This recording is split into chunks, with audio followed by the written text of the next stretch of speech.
started accessible. Office still stands for time? No. Offender in custody?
Woo!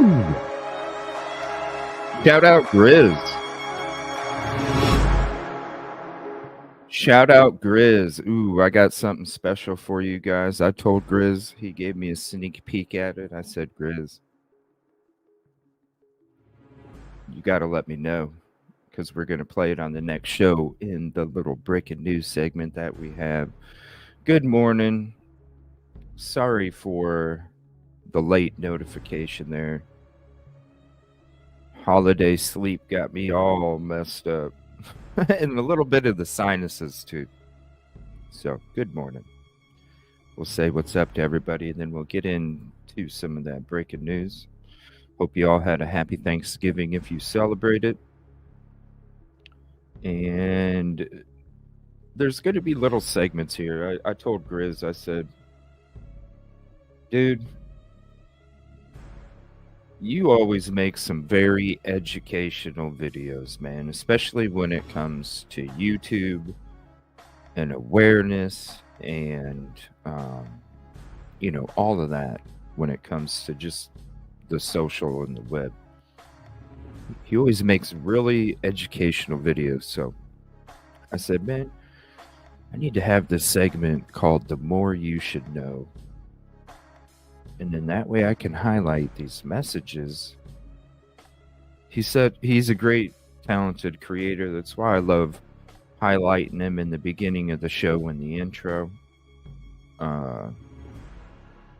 Some people want to get upset that the intro's so long, but it's like, hey, I love highlighting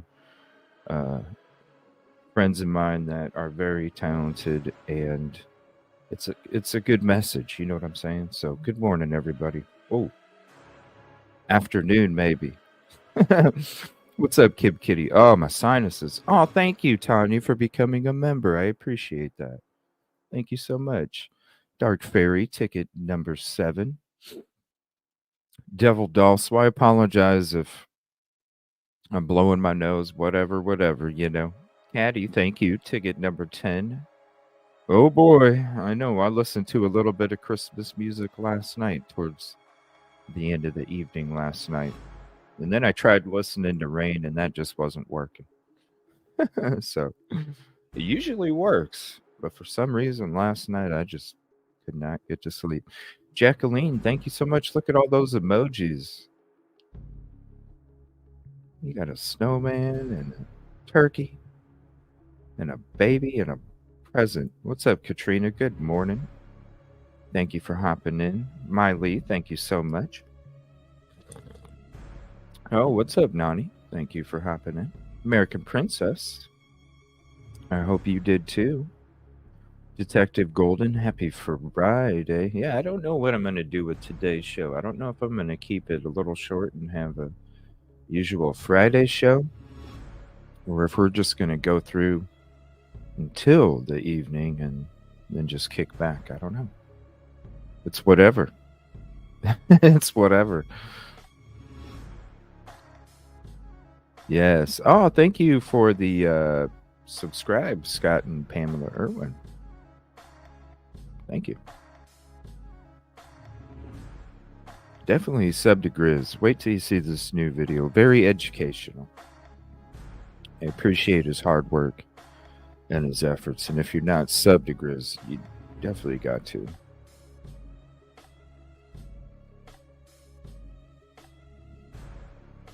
Yeah. Basically. Basically. All right, we got a couple little breaking news things to get into real quick. So we'll go ahead and get that switched up and be right back.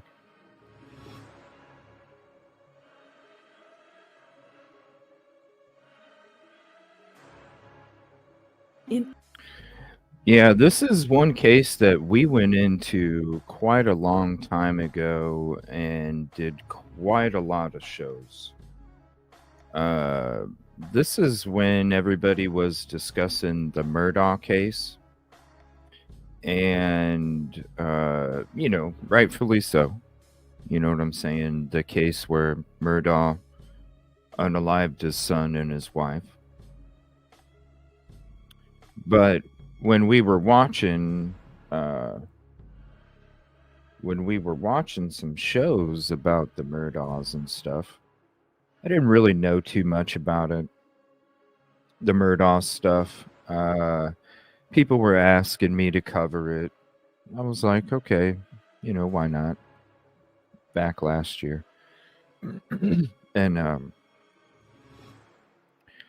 And they, you know, the Mallory Beach and all this other stuff. And then they came to Stephen Smith's case, and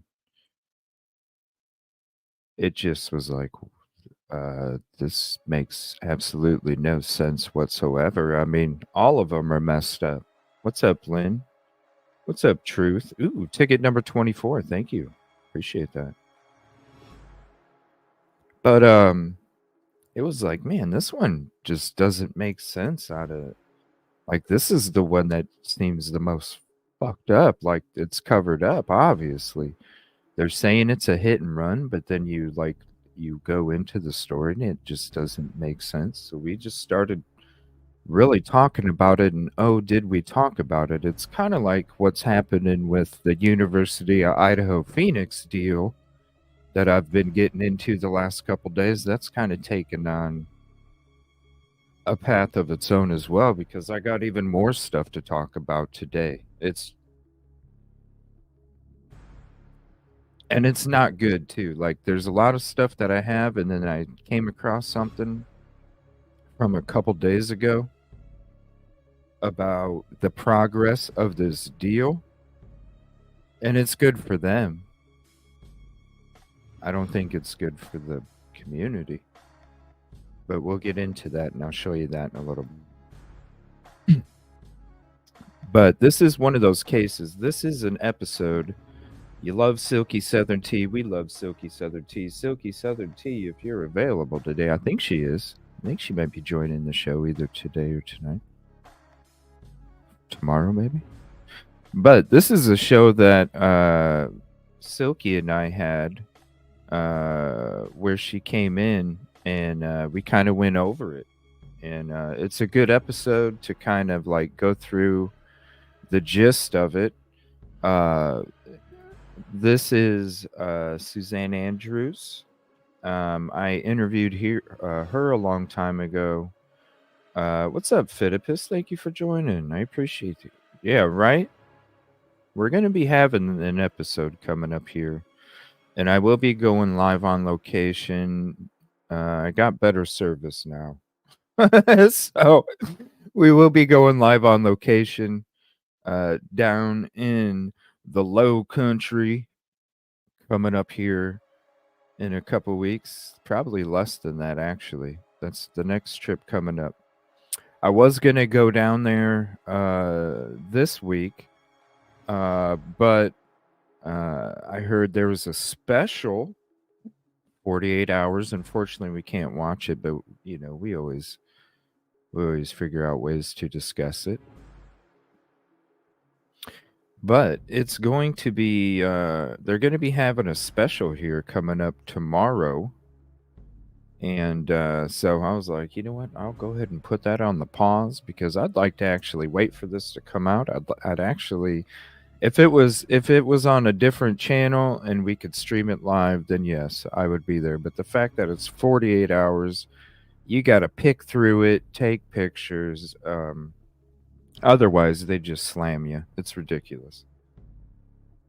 Them in Dateline, it's ridiculous. But anyway. Interviewed Suzanne Andrews. She the headstones that you see for Stephen and his father. She got the GoFundMe going for that with the fundraiser, so that was great stuff. I will be shouting out to her too, and I'll be giving her a heads up. And if she's in the area, maybe we can have a sit-down interview. I think that'd be great. We should meet up too. Let me see here. And then also I have a playlist if you have a lot of time, and I mean a lot of time because there's a lot of episodes to this one. That's a playlist that will take up some time. There's quite a few episodes in that. But there's so much to that case. And with a bunch of documents and articles and videos, pretty much sums it up. And it's going to be very interesting to see exactly because when it comes to these injuries, like she was showing in the beginning of this video, because I feel like what we were talking about all the way back then on those videos from the beginning of the year is exactly what took place. It just doesn't, nothing else makes sense. Nothing else makes sense.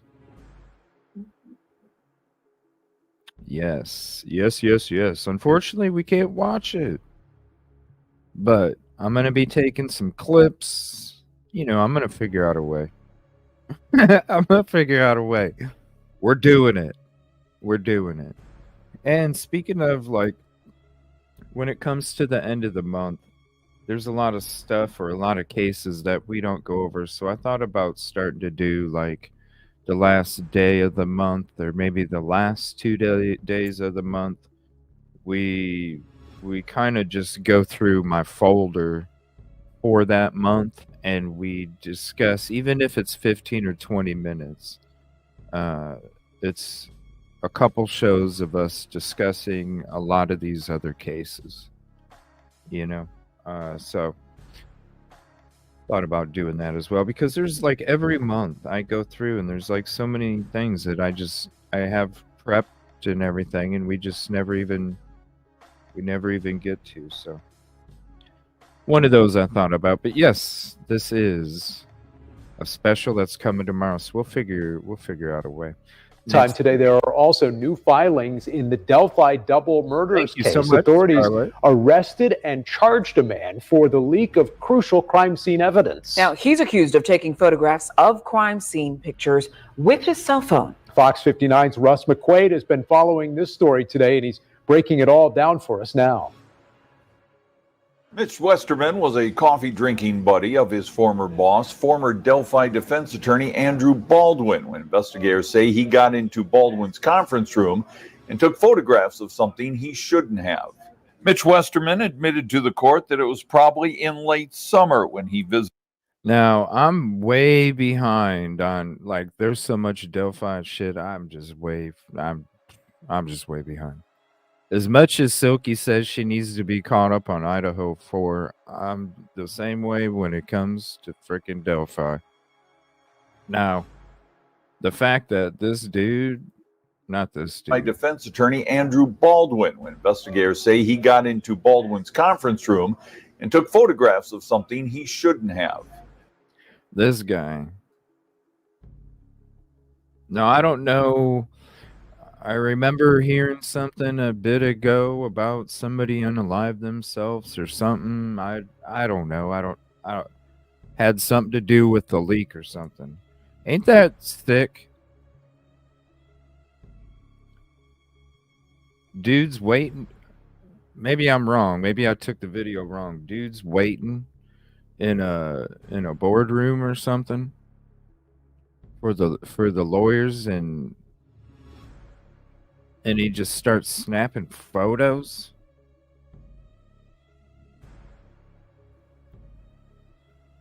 And then some dude gets unalives him. I don't know what.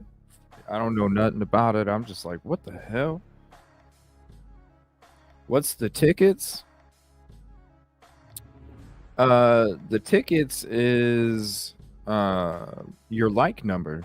So whenever you come in, if you hit the like number and you know what your like number is, that's your ticket number to the show. It's like you're coming in, you're taking your ticket number, you announce your ticket number, and we say hello. What's up? All right. Just a short video, and then we got this bomb fucking video from Grizz. Murders case. Authorities arrested and charged a man for the leak of crucial crime scene evidence. Now, he's accused of taking photographs of crime scene pictures with his cell phone. Fox 59's Russ McQuaid has been following this story today, and he's breaking it all down for us now. With his cell phone. Mitch Westerman was a coffee-drinking buddy of his former boss, former Delphi defense attorney Andrew Baldwin, when investigators say he got into Baldwin's conference room and took photographs of something he shouldn't have. Mitch Westerman admitted to the court that it was probably in late summer when he visited defense attorney Andrew Baldwin and was told to wait in a conference room. That's where he spotted crime scene photographs depicting the bodies of Abby Williams and Libby German near the Monon High Bridge outside of Delphi in February of 2017. Wow. Investigators allege Westerman passed on the photographs of the photographs he took to a Delphi Facebook poster, who then distributed them to other Delphi social media followers, leading to outrage by Delphi Special Judge Fran Gull and the eventual resignations of Richard Allen's attorneys, Baldwin and Bradley Rosie. The definition of misdemeanor conversion is a person who knowingly or intentionally exerts unauthorized control over property of another person. An offender can receive a $5,000 fine or a year in jail. Mitch Westerman has already bonded out of the Johnson County Jail this afternoon. This is just the latest tailspin in the Delphi case, and this leak led to the suicide of a social media Delphi follower. In the newsroom, Russ McQuaid. Whoa, so it was a social media Delphi follower that did that? What?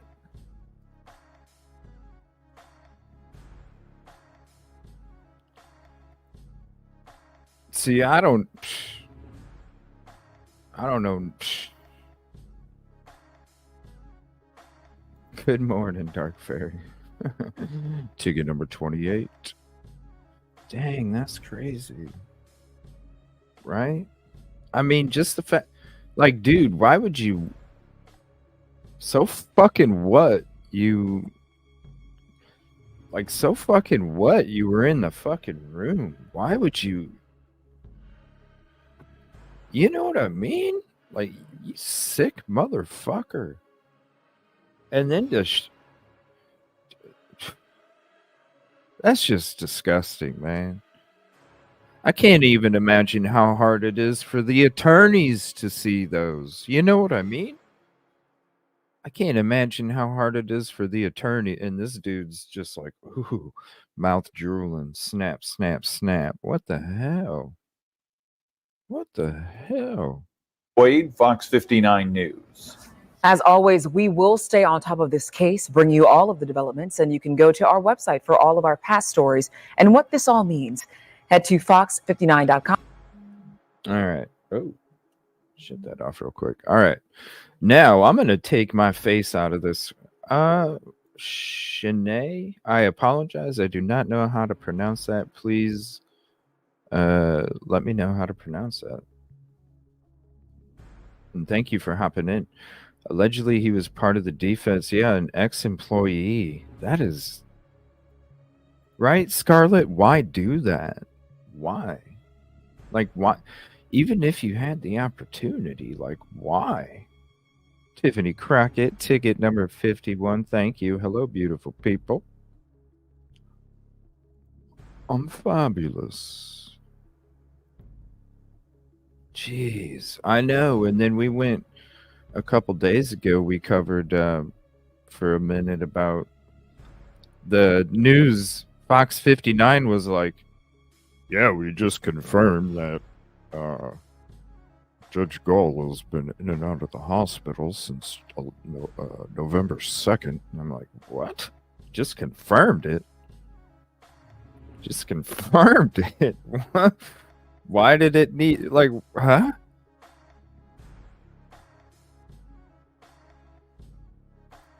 Sinead. Ah, okay.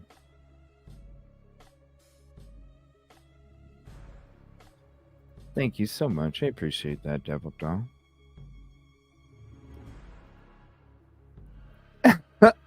Detective, you just started some trouble, Detective. Oh, shit. Tiffany just came in. She's going to start swinging. What's up, Kaleida Hope? See what I'm saying? She said, what? All right. Speaking of, I can't wait to show this everybody. I wanted to take a break yesterday myself, even though I wasn't, I didn't go anywhere and I was just here by myself. I still wanted to just kind of take a little break yesterday, and everybody just needs to put the phone down sometimes. You know what I mean? So, but I told him I was going to play it as soon as we did it. I'm premiering it. It's in the breaking news section. We're going to be starting to have a segment that's called The More You Should Know. And it comes to educational shit like this because I think this educational shit needs to be highlighted hella crazy on YouTube. So I'm going to get my face out of this. I'm going to throw it up there so you guys can get it full screen. And we're going to see this video from Grizz. Thank you so much. For those stories. Here we go. I'm going to take my music out of it too. Shout out Grizz. Please go sub if you haven't. In a small online community, members engaged in a dangerous game of doxing, treating personal information like a weapon without understanding its consequences. Unbeknownst to them, their actions took a sinister turn when they targeted an innocent person, mistaking him for someone else. The misidentified individual, a young man named Jake, became the unintended victim of their online vendetta. The relentless harassment pushed him to the brink, affecting his mental health and reputation. Unaware of the mistake, the online vigilantes continued their pursuit, convinced they were exposing a dangerous criminal. As the situation escalated, the group uncovered what they believed to be Jake's address. In a disturbing twist, the real threat lay within their own ranks. One member with malicious intent, who had successfully infiltrated the group, obtained the personal information and had a dark history as a predator.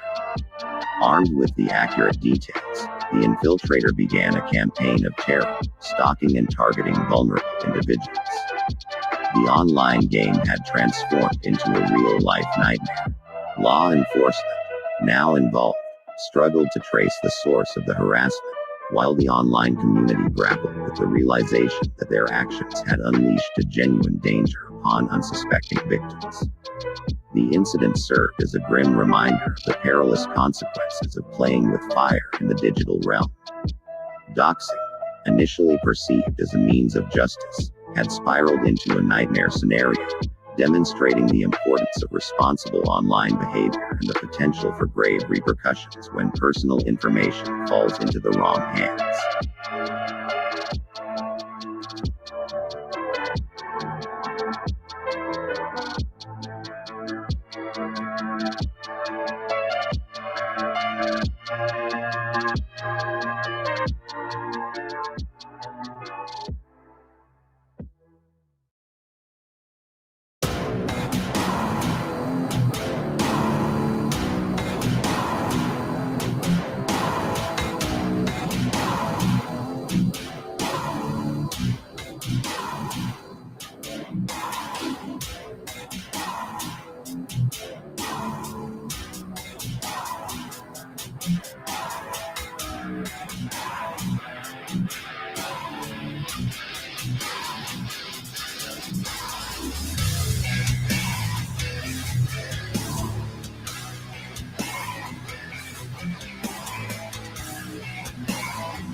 This shit's fire, baby.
Shout out Grizz.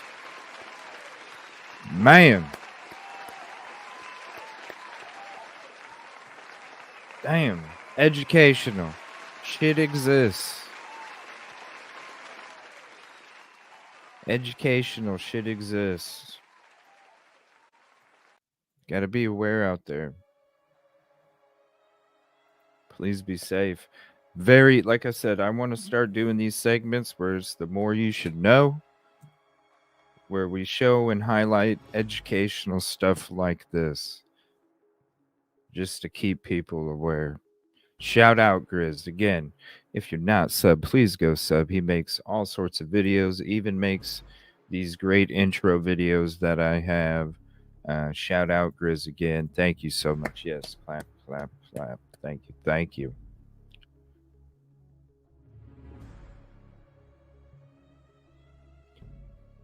A great soul over there. All right. So let's see if there's anything breaking first. And then we're going to get into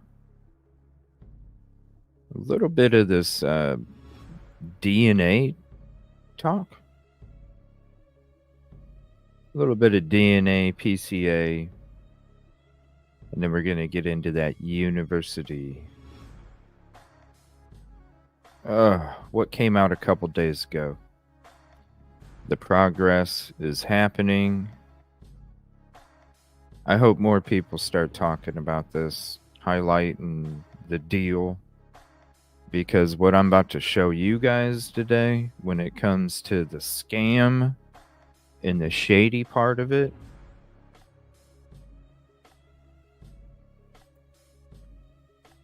no. All right. So, first, we are going to get into an episode we didn't even get into on the last show. And then we got that law offices of Andrew D. Myers. That stuff's later on. It's going to be after the university stuff or tonight, depending on what we do with the show. But this one is a Law and Crime Network episode that we've been meaning to get into for the last couple days. But then, oh gosh, it's so disgusting. The scam that the University of Phoenix Online is. It's so disgusting. All right, we're going to switch to this. This is Law and Crime. Let me get their channel link here real quick. We'll drop it in. Thank you all for hanging out. Oh, this deal. I don't know how this deal's passing. I don't know how this deal is gaining traction. I don't know how this deal. It's got to be the bouquet of flowers that they're being presented. I don't understand it any other way. I really don't. A lot of things in DNA. She does a lot of teaching on DNA as well. It's not a simple little process, and they'll describe what kinds of materials we should probably discover. There has been some back and forth regarding how strong the evidence is against Brian Kohberger, the man accused of stabbing 4 University of Idaho students to death. It's time to debate it with criminal defense attorney Andrea Burkhardt. Welcome to Sidebar, presented by Law and Crime. I'm Jesse Weber. Brian Kohberger, Washington State University. Again, shout out Grizz, man.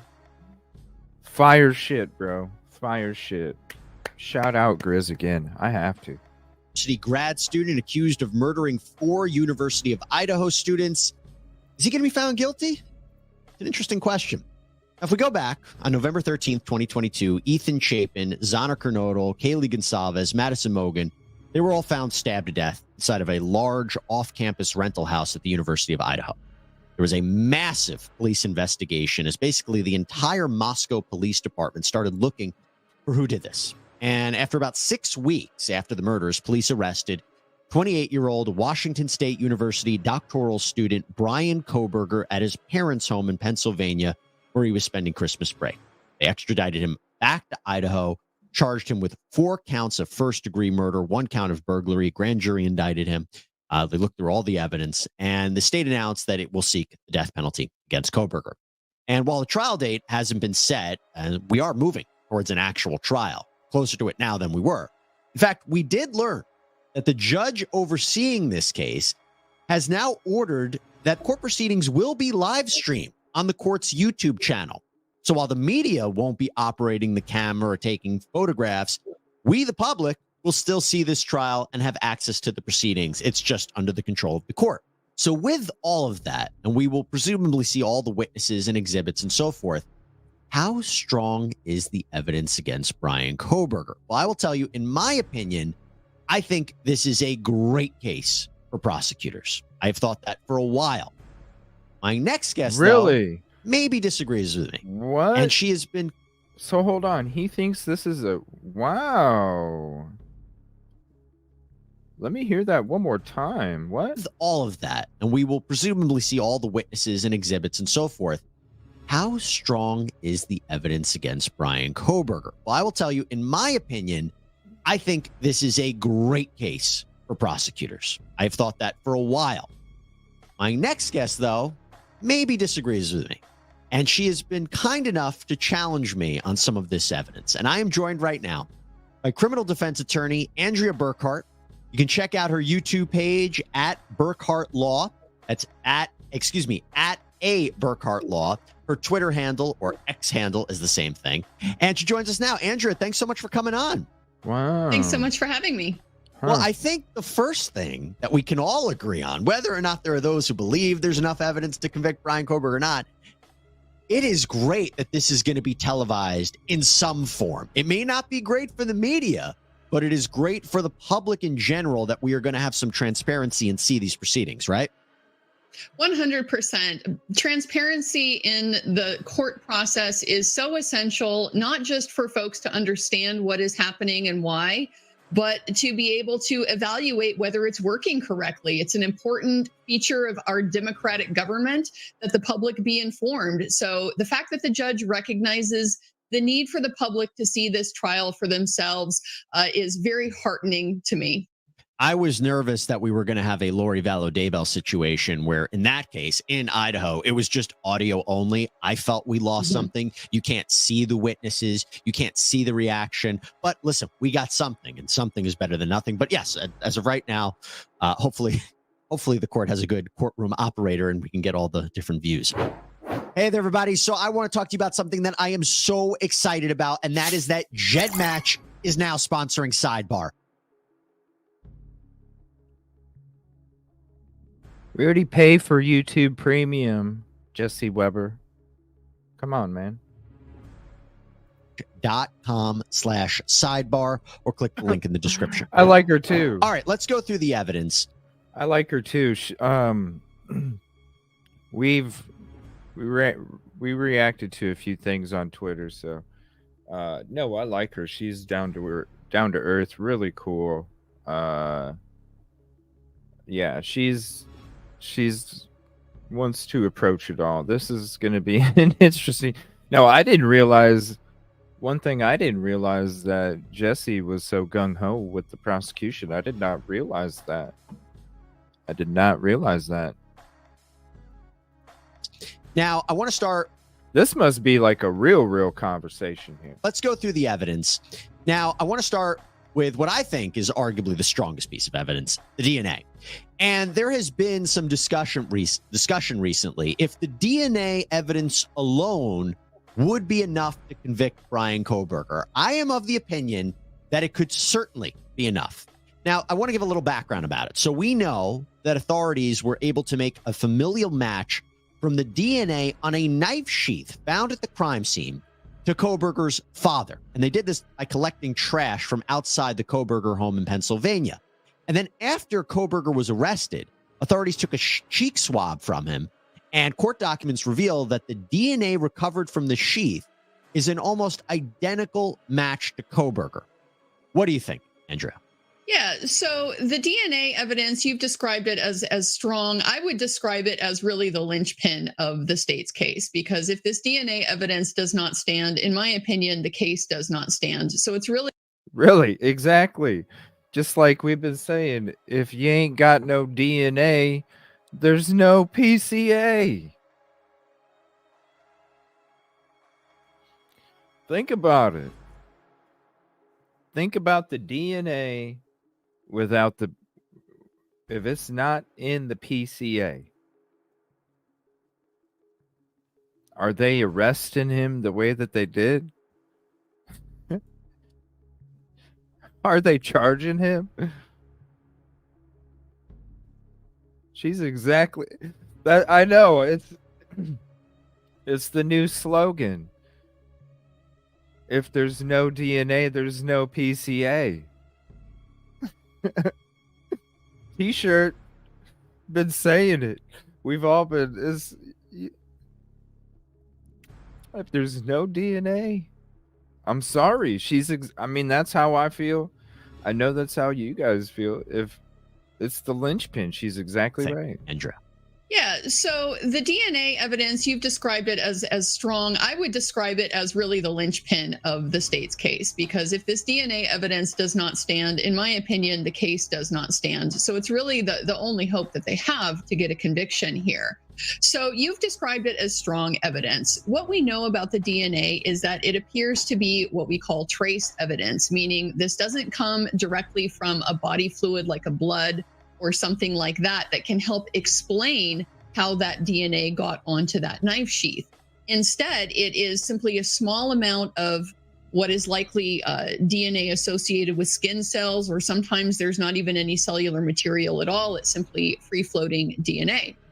And so what we know now is that this type of DNA is very easily transferred, not just from person to object, but from person to person, person to person to object, person to person to person. Right. There's two. Mark Carver shook the hand of the LE when he had an interview. The LE opens the car door of the victim, and next thing you know, Mark Carver's charged with the crime and convicted, but then also released with the same evidence. With the amount that was left behind on that button snap, it could have been Koberger didn't even have to touch it. We've heard from experts it could have, that button could have been exposed. Koberger threw a sweater in a buddy's car. Koberger's sweater sitting on the car in the passenger seat. The dude tosses the sheath on the sweater. Next thing you know, Koberger, boom. It's that easy. Exactly what she's saying. It's true.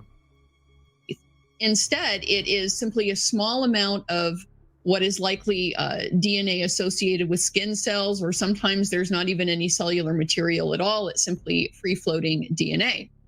And so what we know now is that this type of DNA is very easily transferred, not just from person to object, but from person to person, person to person to object, person to person to person. So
Freaking StreamYard muted me.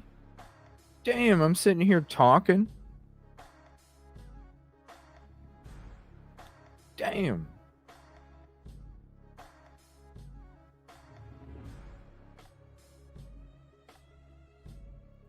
I was saying that's why I think the good vibe light sign was the illumination for the step, because damn straight somebody, if they're walking in the dark, they're breaking a nose or breaking a toe, something. Freaking StreamYard, it does that shit sometimes. It'll just automatically mute you, or all of a sudden your screen share will just stop working.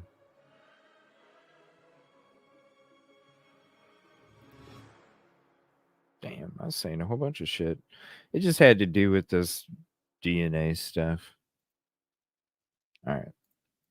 Directly from a body fluid like a blood or something like that that can help explain how that DNA got onto that knife sheath.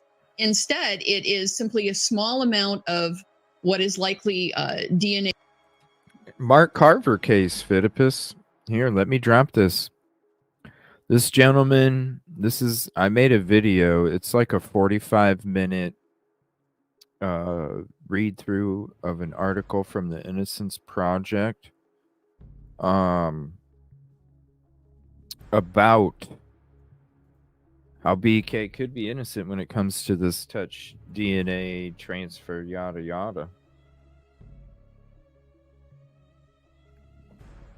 It was used to convict him. His cousin actually was going to be going to trial too, but the day before trial, he passed away from a heart attack.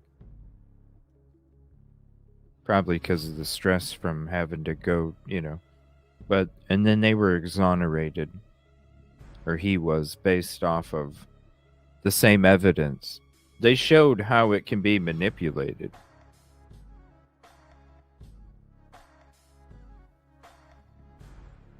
It shows how it can be manipulated. That's right, Nani.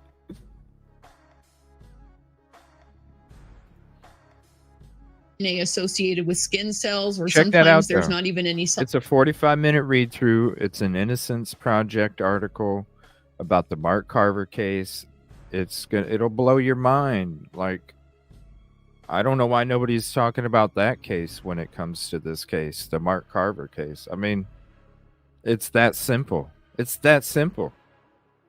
Like, it literally could have been, what if the person interviewed Koberger shook his hand, and then his hand's the one that touched the freaking sheath? You know what I'm saying? Like, look at the Mark Carver case. He shook the officer's hand after an interview, and next thing you know, because he shook the hand, then his was transferred onto the vehicle, and all of a sudden he's convicted of the crime. Come on. Like, it's that simple. What Andrea Burkhart is saying is true. Like, it could be transferred.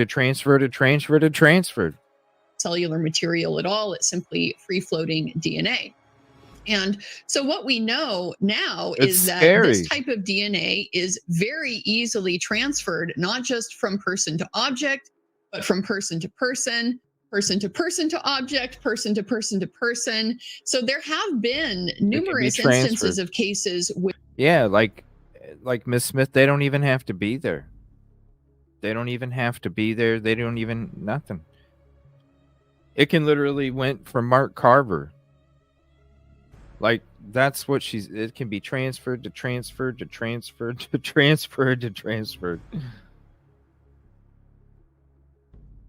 To extend to Richard Allen. Interesting.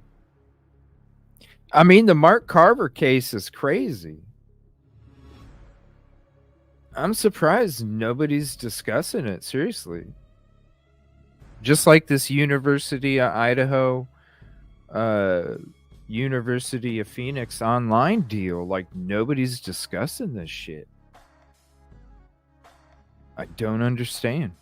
We're going to be getting into that in a little bit. Where false convictions have False occurred yeah. due to reliance on this type. That's why, like, CC Moore even states, and you know CC Moore, she even states it's not used to convict, it's used to exonerate. Of evidence. The most prominent one is a gentleman called named Lucas Anderson, who, as it turned out, his DNA was found underneath the fingernails of a murder victim, and the defense was subsequently later able to tie that to his having been treated by paramedics, first responders, shortly before they then responded to the crime scene and handled this body. So I'm glad you mentioned that. That I could understand how it's explainable. Out of all places. Yeah, because they came in there they came in there with the attitude of a unalive self unalive. Come on. With all the people that were there before, they didn't close off the parking lot. You saw all the cars all parked all up in there before they even closed the parking lot off. And all of a sudden they found a freaking tire track. Really? Or you were looking at a tire track on the road where there wouldn't be a tire track? Like, for real? You think Joe Dirt not only is pulling up like he's delivering a pizza there for the first time and is confused, but also he's going to park directly in front of the frickin' driveway and then peel out after he did the crime. Really? Like Harsh said this morning, like we've been saying, he's not that stupid if he's going to school for all that shit. If he was referred as an exceptional student, he applies to the internship for the PDs for the same shit that he supposedly just forgot about when he committed the crime. Like, if he planned, like, it's so confusing. It's so confusing. Lucas Anderson, who, as it turned out, his DNA was found underneath the fingernails of a murder victim, and the defense was subsequently later able to tie that to his having been treated by paramedics. Right. Two things. BK ain't got no mullet like Joe Dirt. BK does not have a mullet. Okay. And number two, if you ain't got the DNA, you ain't got the PCA. First responders, it's not happening. Shortly before they then responded to the crime scene and handled this body. So I'm glad you mentioned that. That I could understand how it's explainable. Out of all places for the DNA to be, and I hear what you're saying about the difference between skin cells and blood. Out of all places, it's not found on a doorknob. It's not found on the carpet. It is found on a knife sheath, the very item that was housing the potential murder weapon. How on earth would that be there first? How on earth would Mark Carver's skin cells be on the door handle of a lady that was unalived? I don't know, because it transfers. Well, as I've indicated, there are multiple ways that it can end there. It could be direct touch, but it's not required to be direct touch. It could be somebody shook Ryan Koberger's hand the night before and then touched this knife blade. That type of thing has been established to lead to the transfer of a trace DNA like this. It can simply be talking, having a conversation in a room, not touching anything at all. Your DNA can end up in measurable amounts on items like this. And part of that is because the technology itself is so sensitive now that we can pick up minute traces of DNA beyond the amounts that you would expect to have from, again, something like blood or a direct deposit like that. That would mean he would have to have had some sort of connection to the victims, to someone in that house, someone who have touched that knife sheath. That knife sheath, by all accounts, wasn't there. You got to think about it like this, all right? Anybody been I'm sure everybody's followed the OJ case. I want to do a show. We've been talking OJ a lot the last couple weeks. I feel like I want to do an OJ show. But do you guys remember that the defense was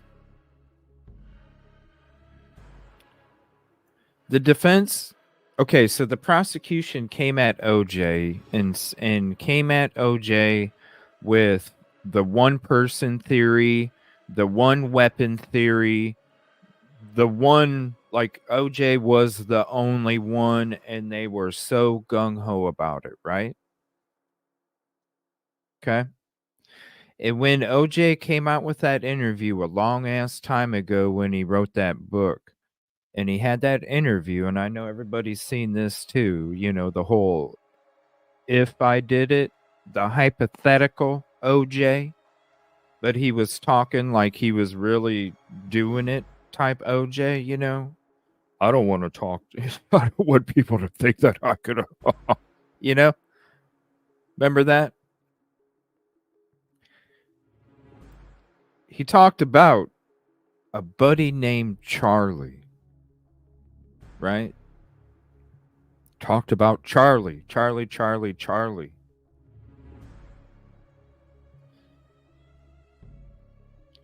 The reason the defense, not only because of the whole don't take your arthritis medicine so your knuckles swell up so that way you can't fit a glove on your hand more convincingly, but also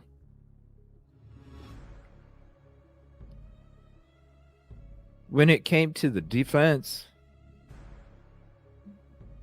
they could tell that it was multiple weapons based.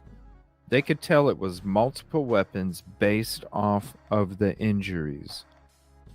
So they knew that because the prosecution was coming at him with a one-person theory, one weapon theory, plus all the other stuff, they knew. That's why Mark Shapiro, when he got a whole bunch of defense attorneys together before the trial started, he got them all together and he was saying that they're going to have a slam dunk case for the defense because the prosecution was approaching it as one person, one weapon. They were so gung-ho about it.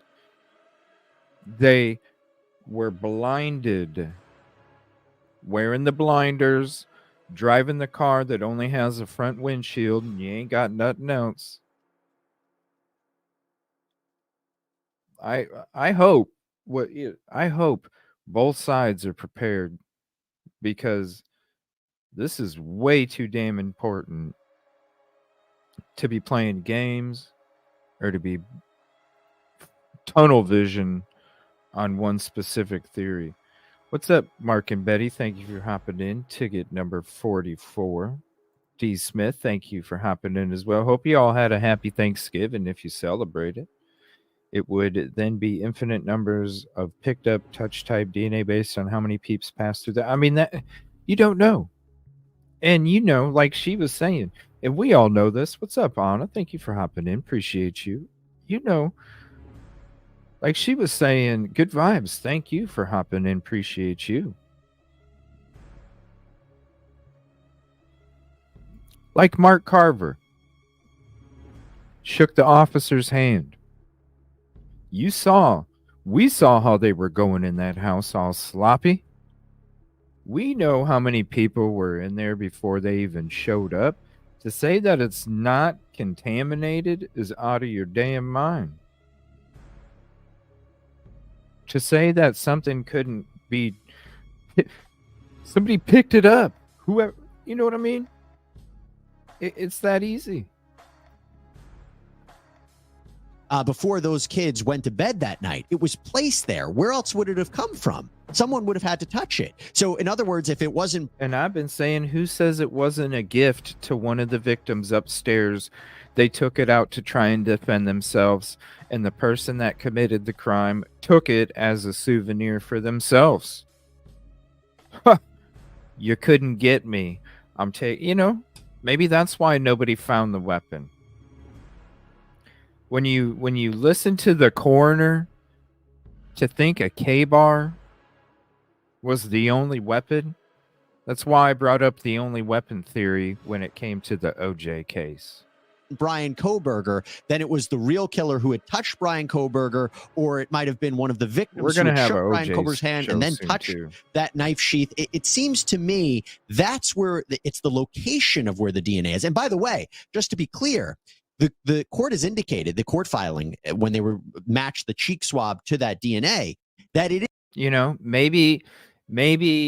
Maybe it was being used by one of the victims to try and defend themselves, and maybe that's why there's two things. Maybe Steve said they didn't have to go upstairs because maybe the target wasn't upstairs, but maybe the injuries were upstairs the way they were because maybe Kaylee was the one that, if there was somebody using it for defense, one of the victims, maybe it was Kaylee. And maybe that's why the injuries were like that, even though Steve said that the person didn't have to go upstairs. Maybe it was a gift that she had, and she was trying to use it.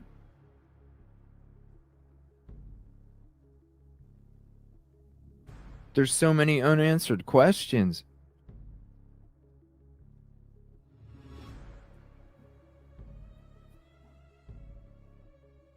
Maybe it was a gift.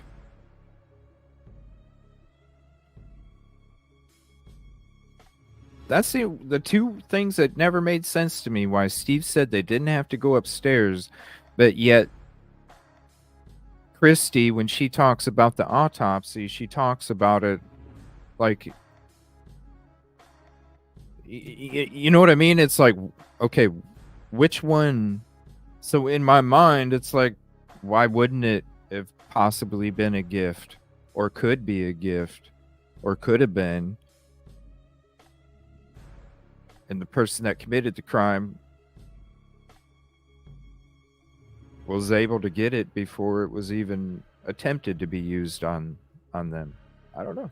It is at least 5.37 octillion times more likely that Brian Kohberger is the source rather than some random person. Could be. Well, so the degree of the connection is something that the defense has also challenged in their filings. We know that that's coming because of the way that these statistics are performed. They are calculated in a manner that is not consistent with the reality of the population at large, and it allows the creation of these overinflated numbers that make this sound like a more precise match than in fact it is. But having said that, were this an impeccable crime scene, I think your argument would be a lot stronger. But the problem is that there were hours in which various people had access to this scene.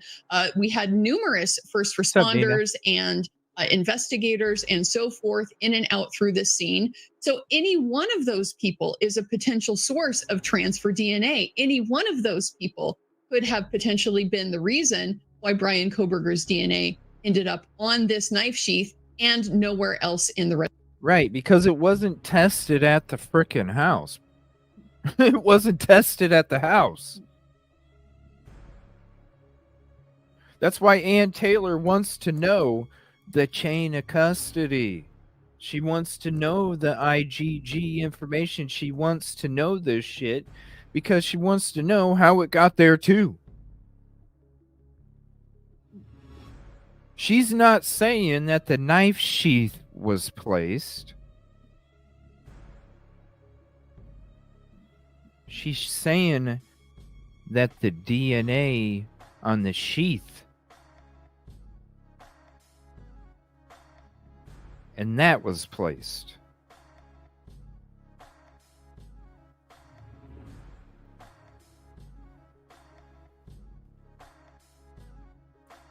It could have been some interview with BK. The same person that interviewed him wasn't wearing a glove. Yeah, look at this. This is the sheath. Who knows? Rubbed up on something. It could easily be transferred where it's just rubbed up off on an article of clothing. That's how it can take Residents. place. That's why it's used. That's why it's not used to convict people, because it can literally come from a piece of clothing. Had Brian Kohberger in custody, and they were interrogating him, and they had police had some sort of connection to him, and then go to the crime scene. I could say to you, Andrew, you're making a good point. He was a complete stranger. There's no evidence that I have seen so far. Maybe something will come out that he had partied at that house before, that he had been at that house, that he had some kind of contact with any of these people. Didn't have contact with law enforcement. His DNA came out of nowhere, and that's the part that I just can't get past. And I'll leave it back to you on that, because I would agree with you if he had some sort of connection to either people who were processing the crime scene, if his DNA was in the or his genetic material was somehow in the possession of law enforcement beforehand, or if he had some connection with the victims or the people in that house, I'd agree, but it seems too limited there.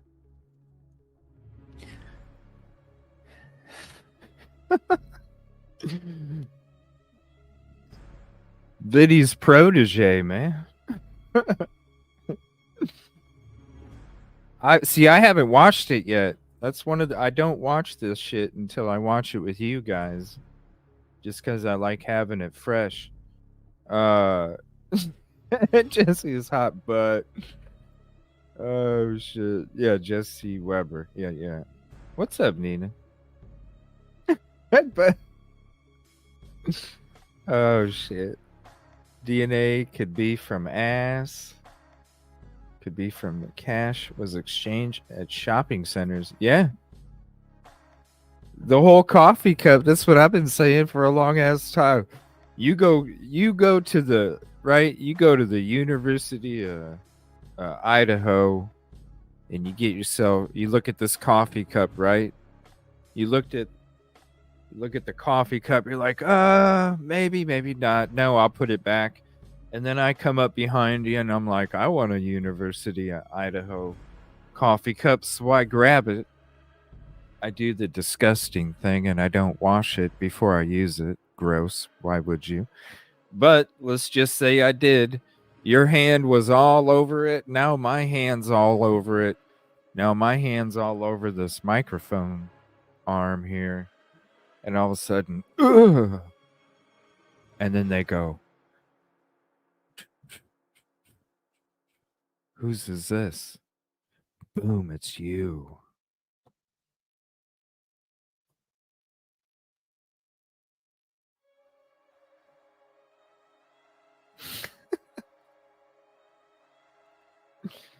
When he can't run that interview? Really? Oh, I have not seen it yet. Yeah, she's good. She's on the beach. You haven't seen her around, Mike D? She's been all over the place. I think Loach could have hurt Ethan, but we shall see. The Q-tip effect. Maybe. You never know. No, I haven't seen this yet, so it gets heated, huh? He looks like he's like sick or something. He's got that flushed look to him. She's just like, I don't really see it that way. I'm gonna reach out to her on Twitter and see if I'm gonna reach out to her on Well, I Twitter. think some of that does cut both ways. As you pointed out, the defense has indicated in their court filings so there is much, no Mark evidence Betty. of any connection between Brian Kohberger and these victims, which is a circumstance you would expect from a killing like this if it's a targeted type of killing. And if you ain't got no DNA, you ain't got no PCA, baby. But that aside, we do know that Brian Koberger had at least some nominal contacts with law enforcement, because we know that he had applied for an internship with the Washington State University Police. We don't know if that internship was ever granted or not. But also, he is a criminology student. He is working in this area, so there are potential nexuses there between Brian Koberger and potentially the investigators who ended up at the scene. But again, because this evidence can be so easily transferred. Ooh, what got him heated up? Hold on. Let's go a little deeper. What got him heated up? Because he know that he had applied for an internship with the Washington State University Police. Defense has indicated in their court filings there is no evidence of any connection between Brian Koberger and these victims, which is a circumstance you would expect from a killing like this if it's a targeted type of killing. But that aside, we do know that Brian Koberger had at least some nominal contacts with law enforcement, because we know that he had applied for an internship with the Washington State University Police. We don't know if that internship was ever granted or not. But also, he is a criminology student. He is working in this area, so there are potential nexuses there between Brian Koberger and potentially the investigators who ended up at the scene. But again, because this evidence can be so easily transferred, it doesn't require that Brian Koberger directly contacted any one of the victims for his DNA to end up at the scene. He could have simply been out at a bar the night before on a Saturday night in a college town where some of the other college students would have been present. That is enough and has been demonstrated to be enough for this type of thing to take place. So I think what you're going to see in this case is that certainly the DNA evidence is a strong piece of evidence for the state, and it's what they're going to rely on. But they're going to have to show how the absence of other circumstances that we would expect to be present if Brian Koberger were the killer, how that can be reconciled with their theory of how this killing transpired. The complete absence of victim DNA from his car, from his home. As of right now, we don't know. We don't know yet. We don't know what else they might have. That has been represented in court filings by the defense that is the state of the evidence. If that is the case, not from the prosecution. That is going to be a massive hole that the prosecution has to fill. Look, they have searched his properties, and there are things that we just do not know about. You know, there's idea that there were blood stains on different pieces of property, of different like mattresses and different articles that he had in his apartment. There was a potential animal hair that was found, and we're not sure if that matches the animal hair that belonged to the dog of one of the victims. I imagine prosecutors are going to have more than they've shared at this point. And if that's the case, then I believe their case is going to get much stronger. But just to go back to the DNA for a second, I said, I think the DNA alone could be enough. Why do I say that? Covered a case here, the Jerry Burns case, cold case out of Iowa, convicted of murdering Michelle Martinko back in the 1970s, cold case for decades. No eyewitnesses, no surveillance, no text messages, no GPS data. They took crime scene DNA. They took blood. So yeah, I agree with you. This was blood. But they took blood from the crime scene and they compared it to data in genetic genealogy databases. They get a pool of people. It includes Jerry Burns. They collect a straw he discarded at a restaurant, and the DNA on the straw was consistent with the blood found on Martinko's dress. They were able to match the DNA. He is convicted. It was the strongest piece of evidence in the case. Golden State Killer, DNA, pled guilty. I see these kinds of cases where juries are seizing upon DNA. I understand that he has some connections to law enforcement and he lived nearby the house. But other than that, it doesn't seem to me a jury is going to accept that there's some other alternative explanation. As of right now, if you can provide some alternative explanation for why his DNA would be not only in the house, but on the knife sheath, that feels like smoking gun, a slam dunk in this case. You can disagree with me. I do disagree. And the main reason why is because of that very critical detail in the previous case that you mentioned, which is the presence of blood.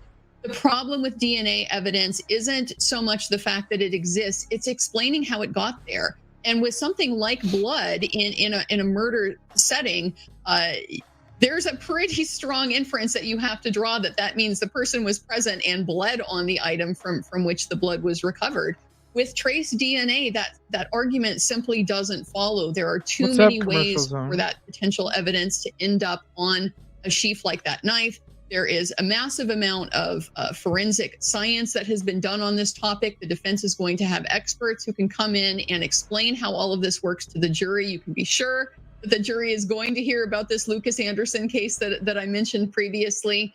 This is simply not the weight of evidence that something like a blood sample is going to give the state. And so because of that, it's all the more important that the surrounding circumstances strongly corroborate the state's theory of how these killings occurred. And that is where, in my opinion, the evidence that we have so far is nowhere near at the level that it would need to be to establish Brian Kohberger's guilt beyond reasonable doubt. Let's keep going forward with this. So, and obviously, the defense is... Phidippus, trust me.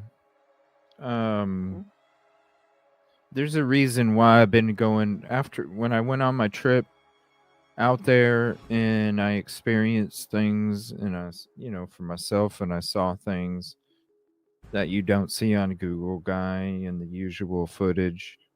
I'm talking beyond the scene, the neighborhoods, the communities, the things like that. There's a reason why we're going into the power of the university, and I'm kind of like trying to highlight this deal that's about to fucking take place, because I think the university runs that town. The first day that I drove all those neighborhoods, the first day, it was so apparent right then who runs that damn town, and it's disgusting. It's disgusting.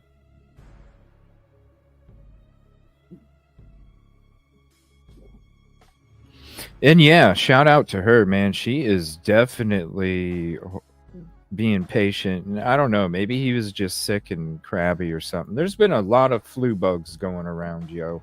There's been, sometimes us guys get a little babyish and crabby, when we get sick. It's just, hey, we get a little crabby. Was present and bled on the item from which the blood was recovered. With trace DNA, that argument simply doesn't follow. There are too many ways for that potential evidence. Wait until you see the disgusting shit we're going to be showing today on the university and the deal. How much of a scam it is.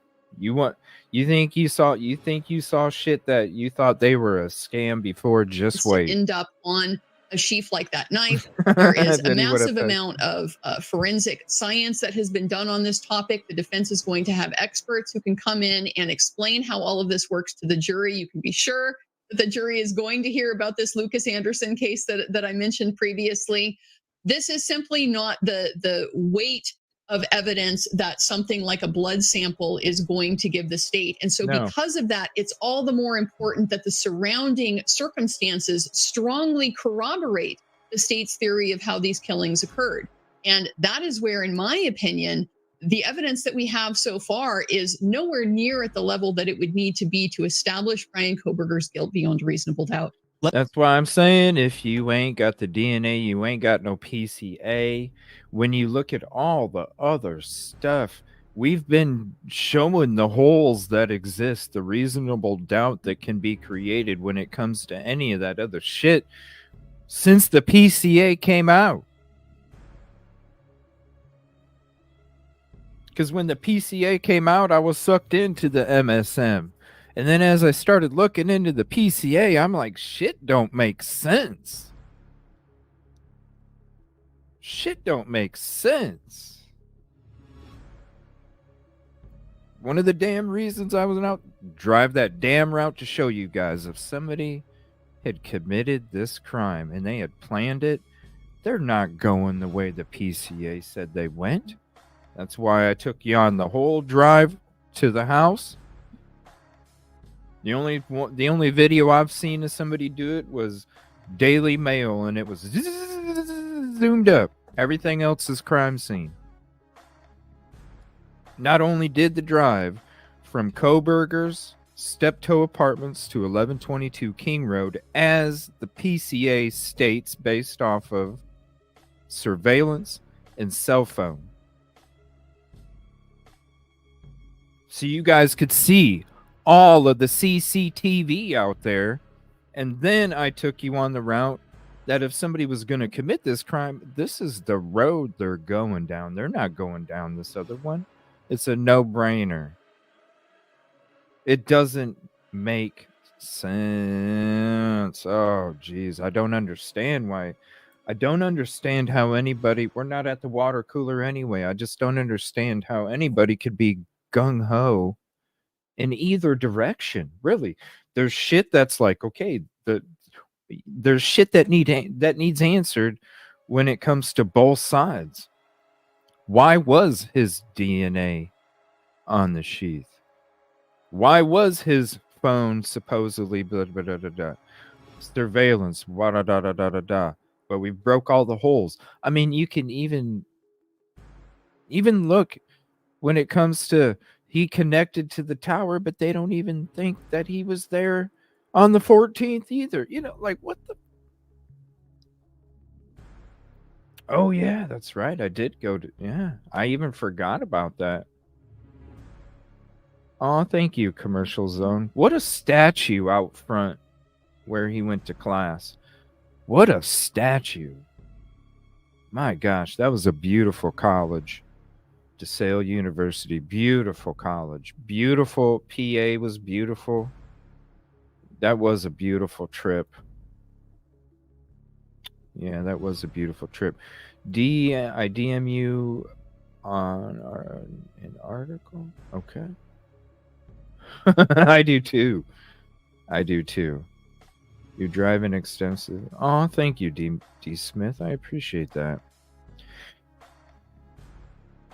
Yeah, I didn't have quite the connection out there, but when I go to cover the Stephen Smith case here coming up soon, I got better connection now. We're going to be having a Stephen Smith on location episode coming up here in a couple weeks here. Not too long. But if you want to check out that episode, this is when we went to DeSale University, if you want to check that out. We also went up to Delphi on the Monon High Bridge too, and also did the Delphi trip if you want to check that out. Here's this too.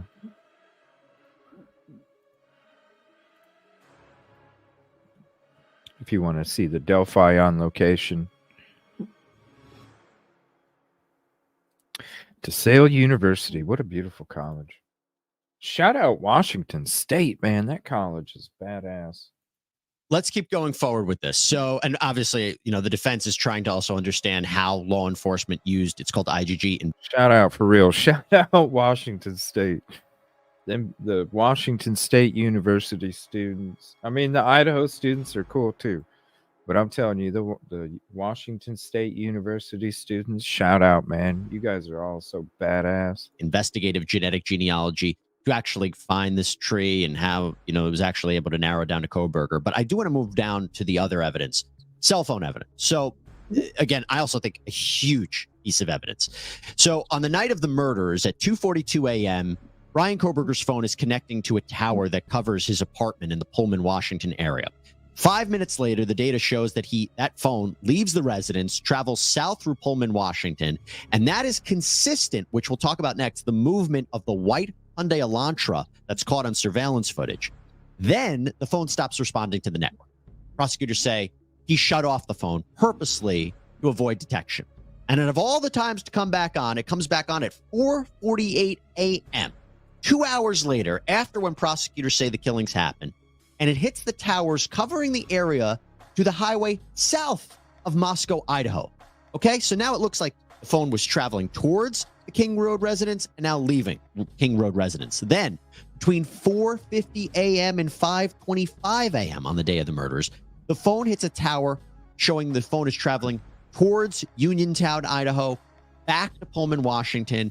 5:30 a.m., it hits the area providing coverage for his residence. It's consistent with the thank phone you is for the back sub home time for change. at his home at his apartment.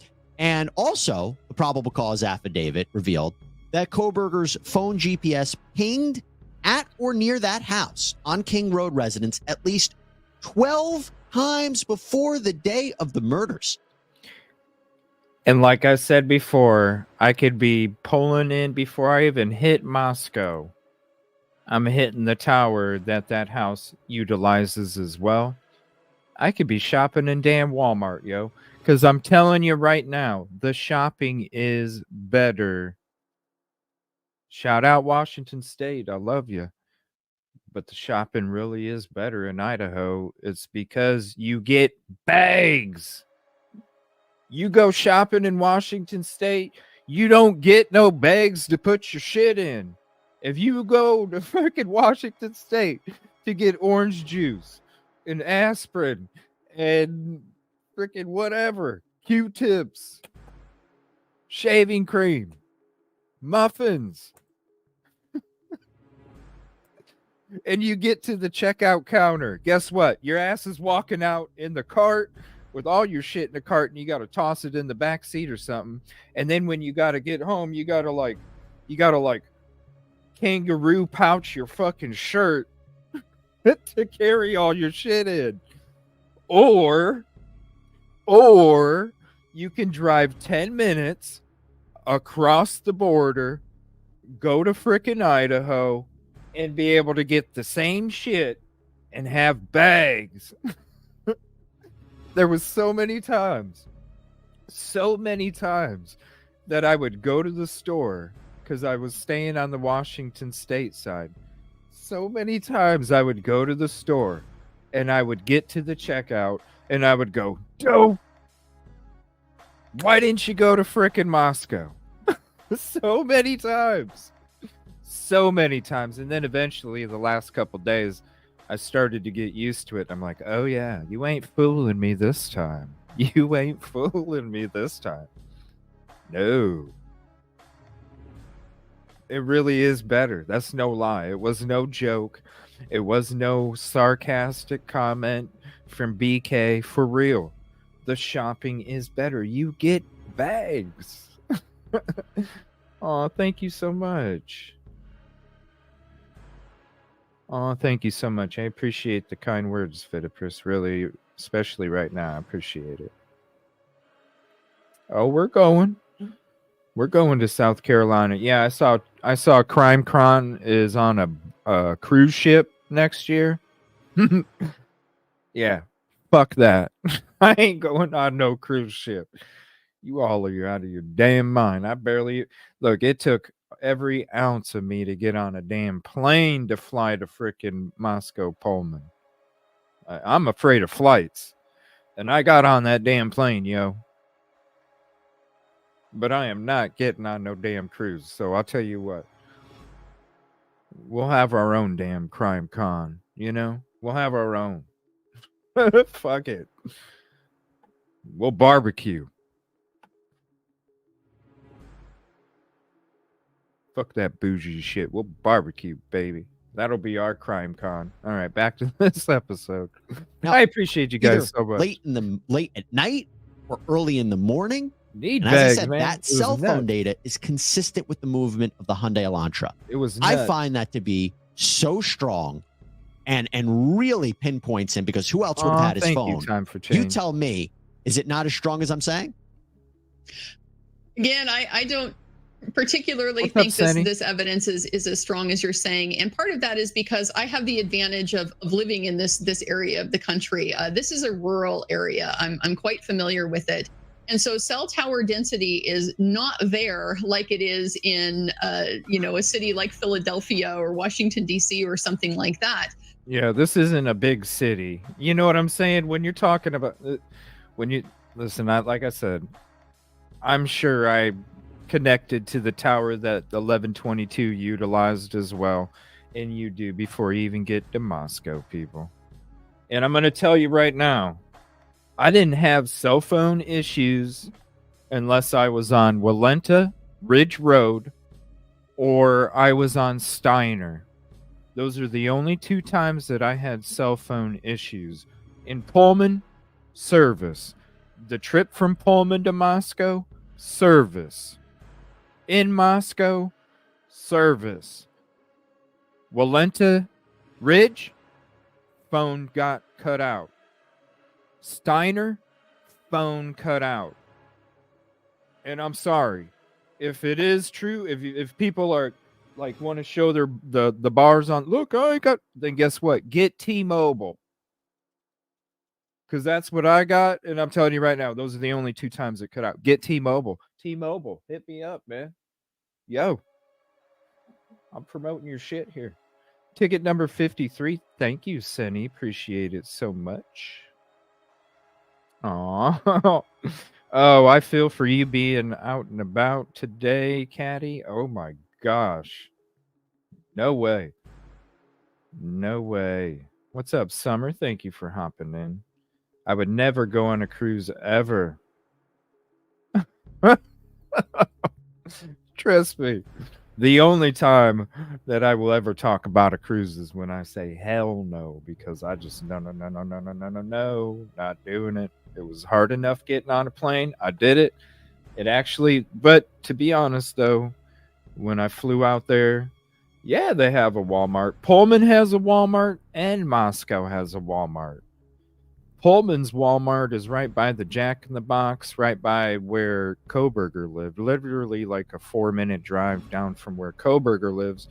The Walmart in Moscow it's like right as you get into, if you're going from Pullman to Moscow, it's right as you're getting into frickin' Moscow. Like right as you're getting in, you hit a left and boom, you're right there. You hit a left and then you go up and turn right and you're right at the Walmart.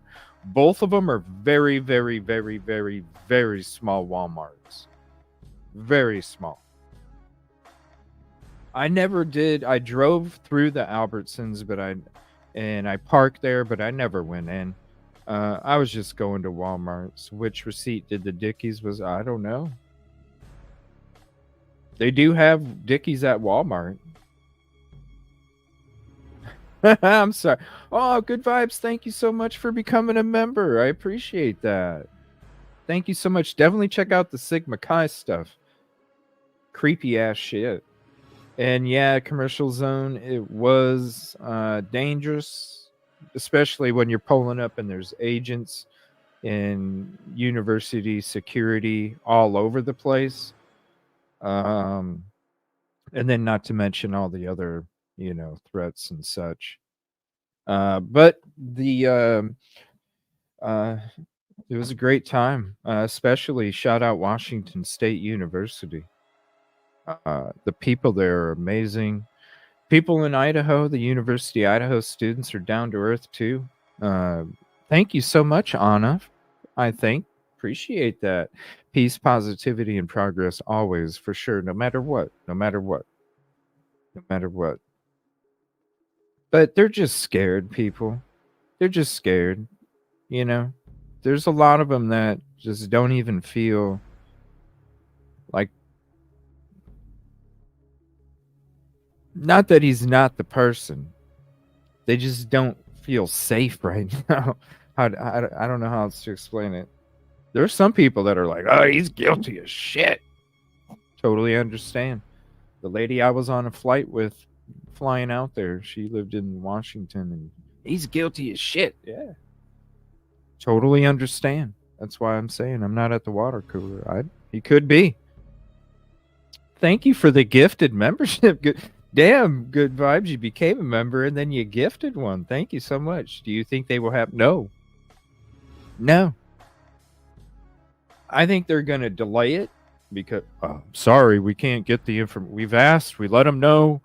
We let them know the time of, the urgent time. No. Because Bill Thompson didn't get it from the private lab the previous 2 months. So we ain't too worried about getting this.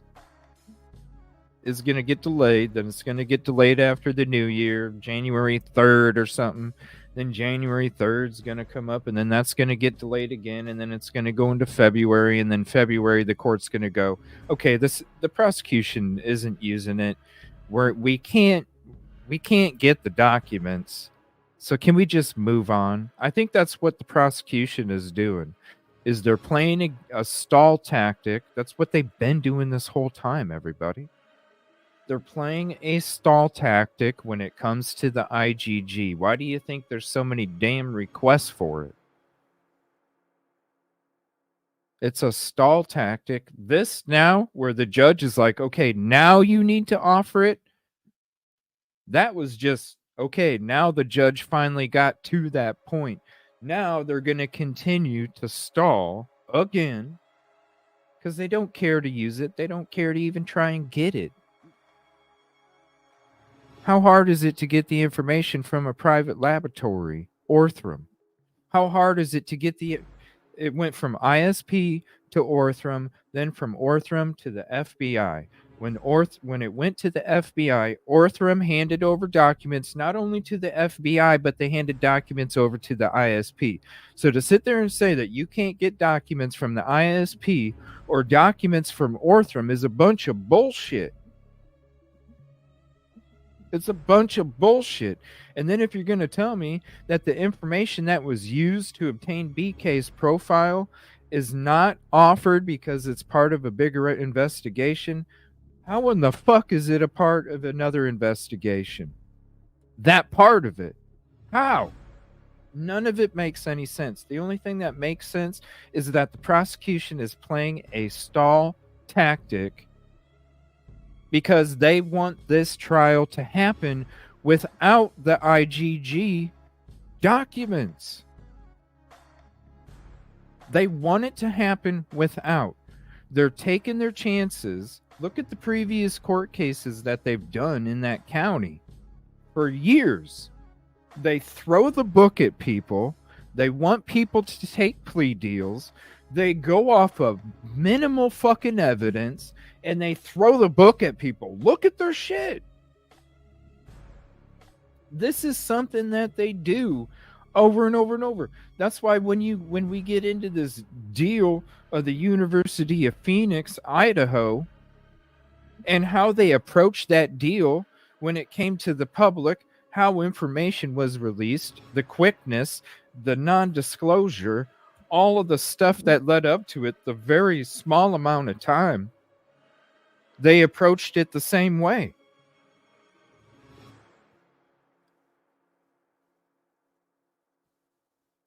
This is the thing. They've been so used and they've been doing it for so long. Think about it. They're tucked up in the top left corner of the United States. It's like Andrea Burkhart saying, this isn't Washington, D.C. This isn't Chicago. This isn't Cleveland. Who would have heard of Moscow? I didn't even know. I didn't even know there was a Moscow, Idaho until this case happened.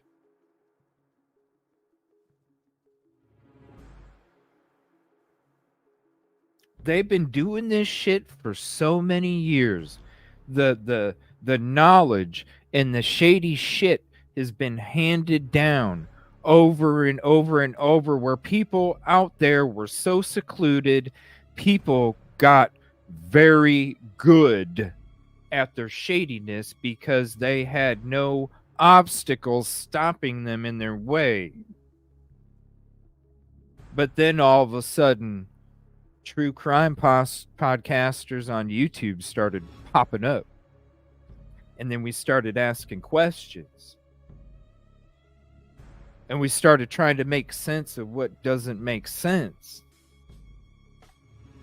And then all of a sudden, these little ass communities like Henrietta, Oklahoma, like Delphi, Moscow,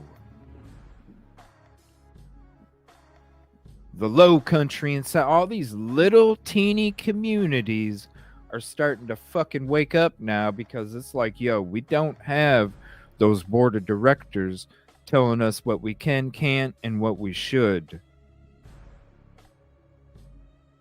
Even though there's people out there that want to threaten and harm you or people you care about or friends because you discuss these things.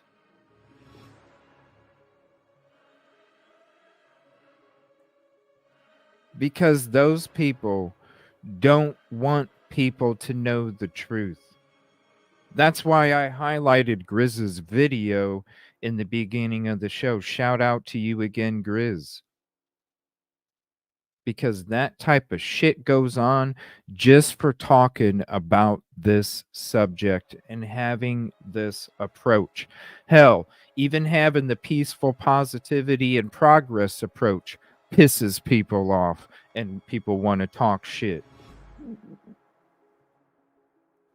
People want to attack the show just because I'm trying to be about truth and justice in a peaceful and positive way. That's why I continue to say if people would take this negative fucking energy and put it towards good, how many of these would we be talking about from this point on? Because I can guarantee one of them motherfuckers would be like, you know what? I don't want to be a new topic on YouTube.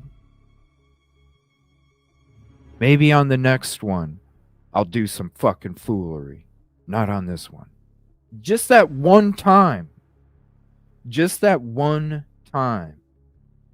Imagine if we all put our energy towards the real truth and justice for the victims. What's up, Thomas? How you doing? Nice. Yes, we love Andrea. Shout out to her. I sent her a message on Twitter.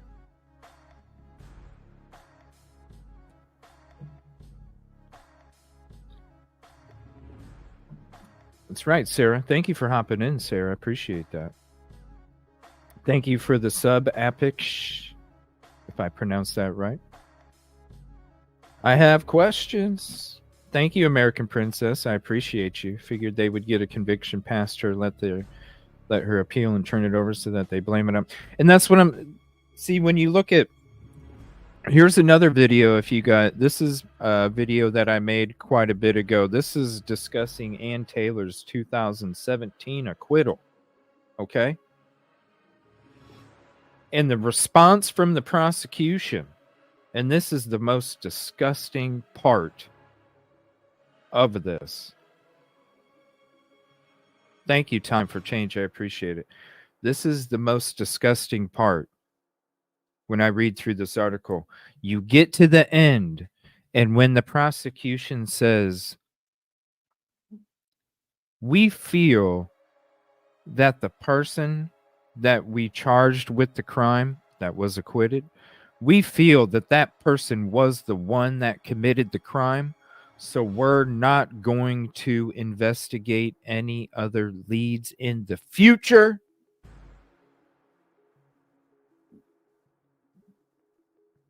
Because we don't believe that person is innocent. So, you know what? You're exactly right. Or something like that. Because then they don't have to find the person anymore, do they? It's a win-win. That's why they don't care. That's why they're throwing the DP. Even though, really, if I'm telling you, if they don't have the DNA, they don't have the PCA. They're literally rolling the freaking dice, because what's the worst that could happen to them? That BK gets exonerated and they say the same shit that they said in 2017? Well, we feel BK was the one that really committed this crime. The evidence was outstanding to us.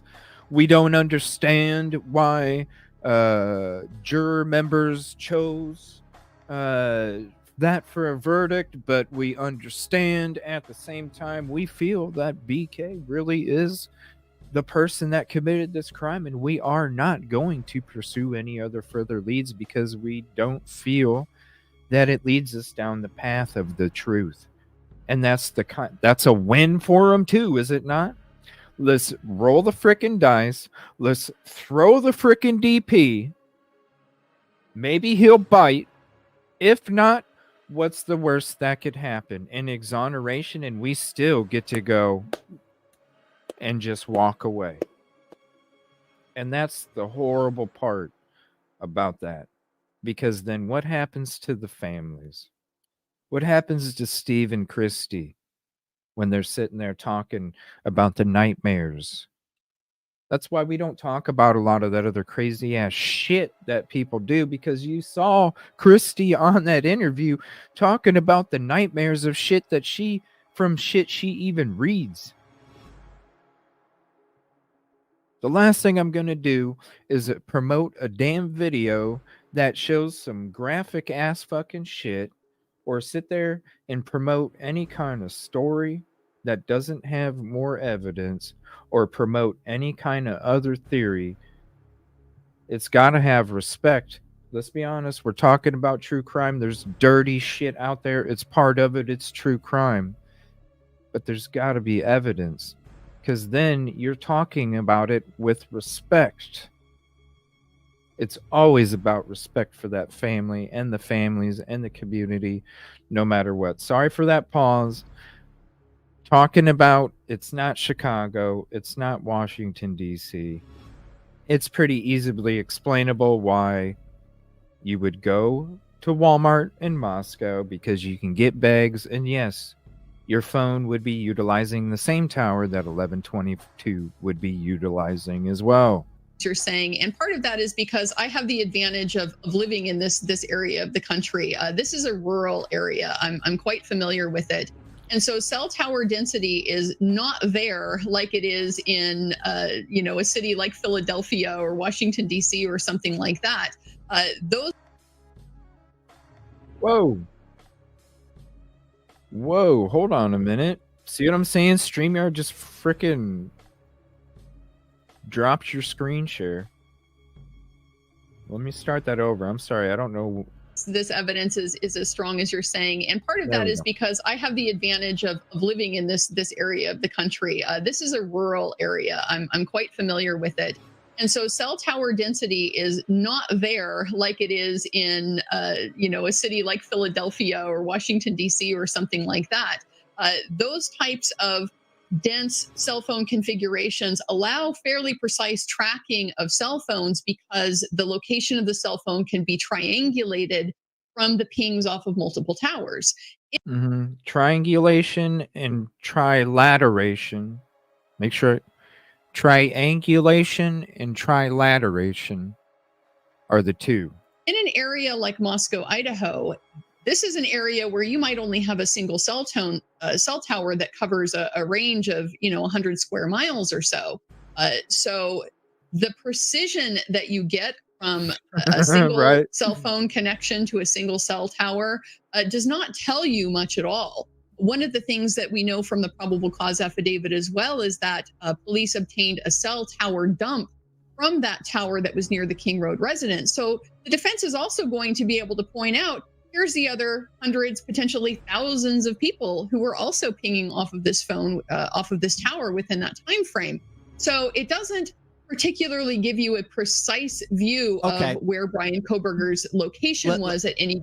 Yeah, when you go to Walmart, you're pinging. I'm utilizing the same tower that the house is. That's why I'm so glad I was able to go to Moscow and Pullman and do that fucking full route and show you guys. If you haven't seen it yet, let me know. It's just, man, it's just crazy. I might just... I reached out to her. I appreciate her patience, for real. And, I said, we totally love your approach over here at the Evil CJ show. And, if you'd ever be comfortable, I'd love to have her on. Because she does. She talks real shit. You know what I mean? It's down to earth. I don't know. He must be crabby or something. He must be crabby. Particularly give you a precise view of where Brian Koberger's location was at any given point in time. So I've heard that argument in countless trials before, that the cell phone tower pinging is not. Do you guys...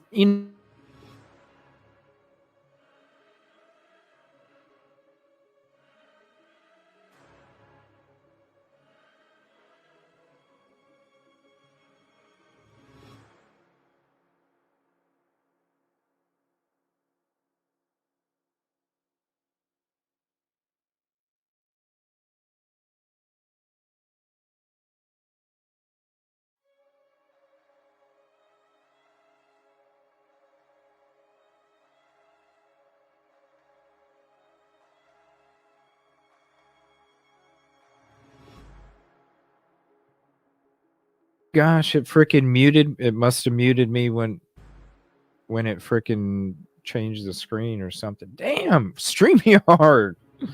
What the hell? Damn. I hope you feel better, Taylor. Thank you for joining in. Oh my gosh. I wish it had like a light on StreamYard or something where it showed you. It just says your mic is muted, but I usually don't have that screen on. It's just a chat, and the other one's way too small. It's gotta be. My gosh. Not as precise. Okay, even assuming if it can't pinpoint within a mile, 2 miles, feet, whatever. The idea here is that the phone is connecting to certain towers at the precise times when before the murder happened, after the murder happened, shuts off at that key 2-hour period. That seems awfully. Jesse, watch my video of me driving the route, and then the route somebody would have took if they didn't want to be driving all over where surveillance was. You can see the cameras all over the place. I point every single one of them out, and I come up with a tally. Dude, when you can have... Let me show you the quality of these cameras if you missed the whole drive around.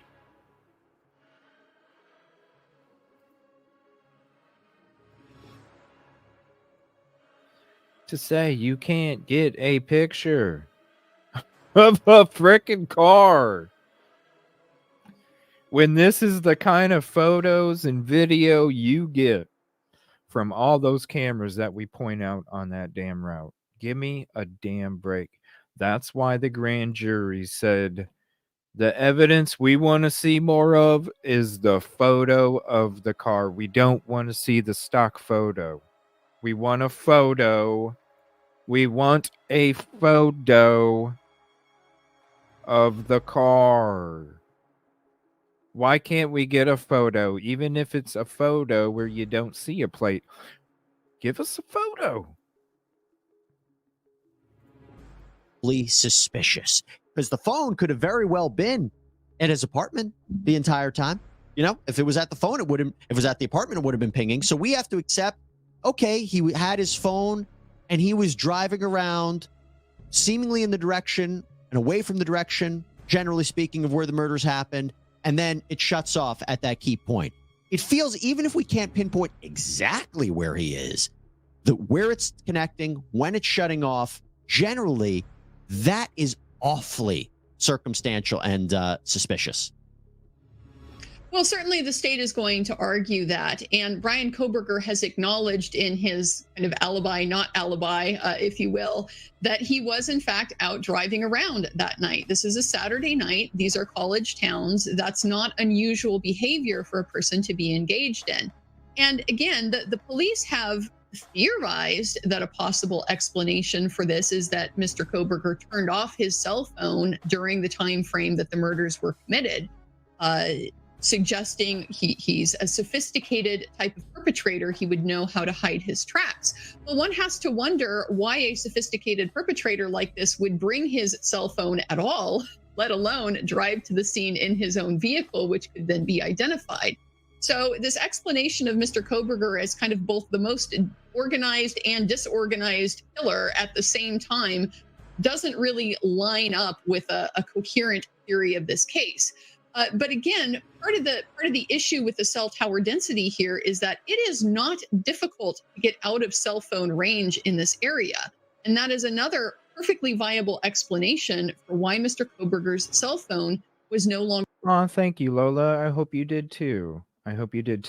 StreamYard did, because like everybody's saying, it's cranky from being overstuffed. StreamYard is on one today. Connecting to these particular towers. If Mr. Koberger is driving out in the area of, say, Moscow Mountain, it would absolutely be expected that his cell phone was going to lose connectivity with the towers in that area. It's starting to become mountainous, and again, the density is very low. So this is a common occurrence in this type of area that I think folks in the community of Moscow are going to understand and relate to, because they have lost their cell signal driving on these roads before, whereas folks from more denser urban communities may not be able to necessarily relate to that. Everybody, please, I'm telling you right now, if your phone doesn't work in Pullman or from going from Pullman to Moscow up until a couple roads away from 1122, if your phone does not work, get T-Mobile, because those the only two places I dropped was by the crime scene. Get T-Mobile. I have a theory, and I don't know if it could be good, but here's the theory that he didn't plan to kill them when he left that night.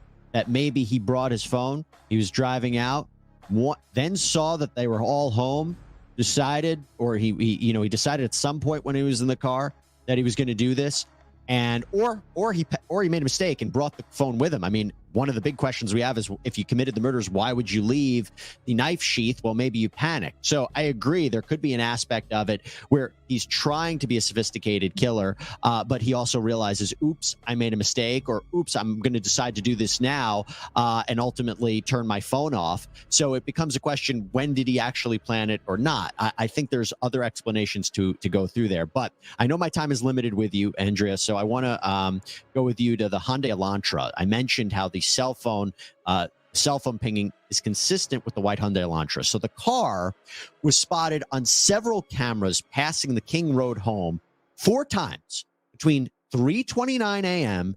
and 4:04 a.m. on the night of the killings. And then it speeds away 16 minutes later. Then the car they have on tape leaving the Washington State University campus at 2:44 a.m. They capture it headed towards Moscow. 5:25 a.m., the camera shows it returning back to Washington State University.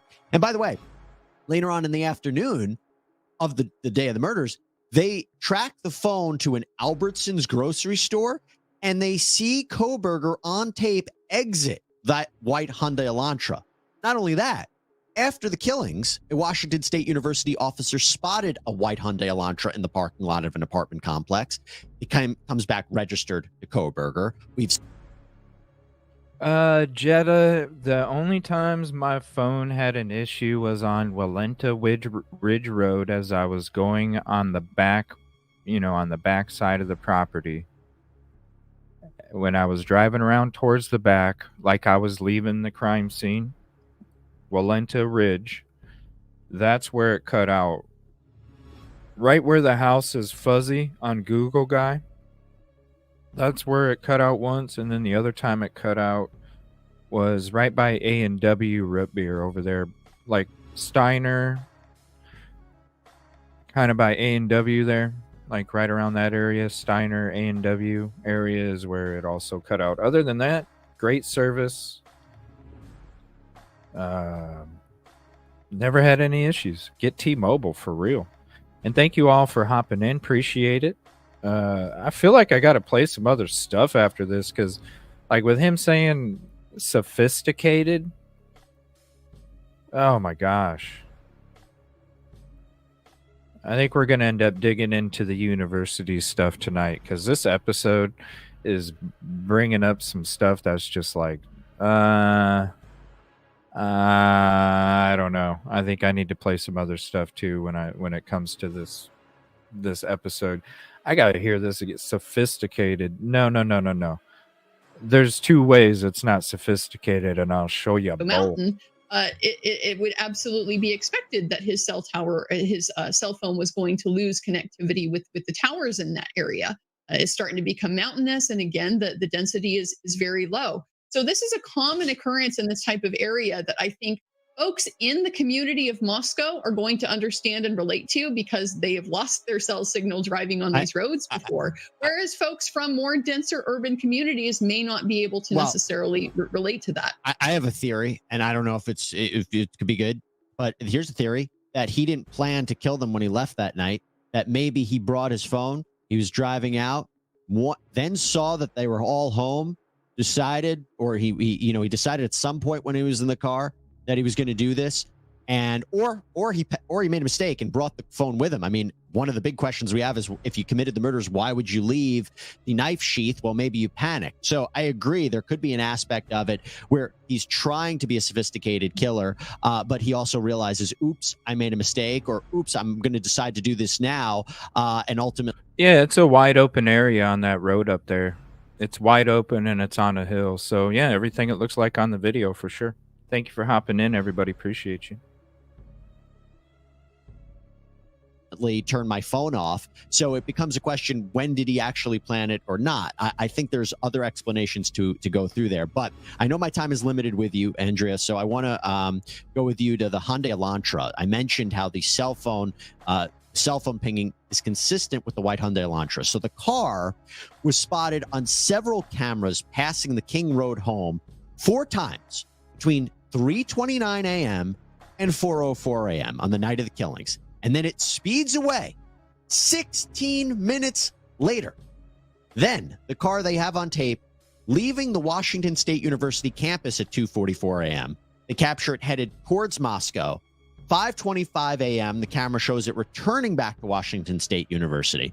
And by the way, later on in the afternoon of the day of the murders, they track the phone to an Albertsons grocery store, and they see Kohberger on tape exit that white Hyundai Elantra. Not only that, after the killings, a Washington State University officer spotted a white Hyundai Elantra in the parking lot of an apartment complex. It comes back registered to Kohberger. We've seen him driving that car before on body cam footage. So now you have the cell phone data matching up to the white Hyundai Elantra that is not seen by necessarily eyewitnesses. It's captured on surveillance tape. That, again, is another critical piece in my mind. Now, this Elantra, there are tens of thousands of white Hyundai Elantras in this area. There are many, many vehicles that could have potentially been the suspect vehicle. We have not seen these surveillance videos and so forth that the FBI has relied on to make these claims of being able to track it and so forth. We don't know what their methodology is. We don't know how strong it is. We do know that the FBI initially misidentified the Hyundai Elantra. If it was in fact Brian Kohberger's car, the police initially identified what they saw on camera as the wrong model year vehicle. So at some point, but how central is that? How central is that if they got the year wrong, but it's still the same type of car? Because if these are the types of details between the model years that are allowing them to make that type of specific identification, then there was a reason why they initially thought it was this one vehicle, and perhaps some detail. And that's why I'm saying, if you got a picture to go off of to what kind of make and model it is, and you got a fucking photo of the car that you could have put out to the community so they could have found some kind of safety in what the hell they were looking over their shoulder the whole time for. Led them to change their mind. But out of all the white Hyundai Elantras, out of all the white Hyundai Elantras, the fact that it's on tape at these key locations and it's matching up to the cell phone footage, the two things can't be separated. Oh my gosh, Jesse. Well, again. All right, I apologize. Jesse is taking this show in a different direction after we get done with this interview, and we'll just have to end up getting into the University Phoenix deal in tonight's show, because I got it when it comes to this, and people watching on replay and maybe just coming into the show, they need to see some of this other shit that's included with this conversation when it comes to just logic. And if you haven't seen some old CJ, we're going to see a little bit of old CJ coming up. Again, they can, because the cell phone footage is not particularly cell phone data, precise. sorry. It's that's a court. Yeah. But okay. But even if you're saying that, of all the phones, this phone that they have registered to Brian Kohberger, this car they have registered to registered to Brian Kohberger, it's doing the same kind of thing. And so it's going to be very hard to separate that he is not the holder of that phone, that he is not the driver of that car going in these specific locations. The surveillance footage makes up where the cell phone data can't. So if you say you can't accurately pinpoint them, the surveillance footage of the car can. Surveillance footage of the car approximately 50 miles south in Clarkston, Washington, in an Albertsons parking lot can certainly corroborate his location there at that particular point in time. But that car is not traced on video in an uninterrupted fashion back to the King Road killings. And this just comes back to the fact that we don't know what the FBI relied on, what their methodology was to be able to make these claims that it's looking at the same vehicle, that the vehicle is moving in a certain way. The defense also has identified in some of their briefing in the court filings that at least some of the information that the FBI relied on to make this identification showed this vehicle going in the wrong way on one of the primary roads out there. So okay, but the idea, but the idea of the car, the idea of the car, but the idea of, but Andrea, the idea of the car on 4 times going past that house at 3:29 a.m., 4:04 a.m., and then speeding away 16 minutes. Okay. You're talking about 22,000 vehicles the investigation started off with. And you're talking about surveillance that came from a home. And when you look at the route that I frickin' drive to say that you could get an identifiable frickin' video that has a plate or shows anything, again, if you had any real photos, why, as LE, to protect and serve, did you not give this community a freaking photo of the car? You could have literally had people looking for a freaking Elantra with a sunroof. Minutes later, is that we're just not going to believe what the footage shows? What the footage shows is potentially something associated with the murder, potentially not. The footage does not show Brian Kohberger. And as far as we can tell, the footage doesn't give us a clear enough identification of that vehicle for us to be able to say definitively, yes, that is Brian Kohberger's car. Right. You know what would? One of the frickin' cameras, one of the 123 plus, because we didn't count homes. And I wasn't counting every business either. I was pretty damn generous when it came to my tallies. A home, no, they're not going to have what this does. Shout out Caddy for showing us all the frickin' cameras that you can literally click on at any frickin' moment. Everybody can get a live picture right now if you want one.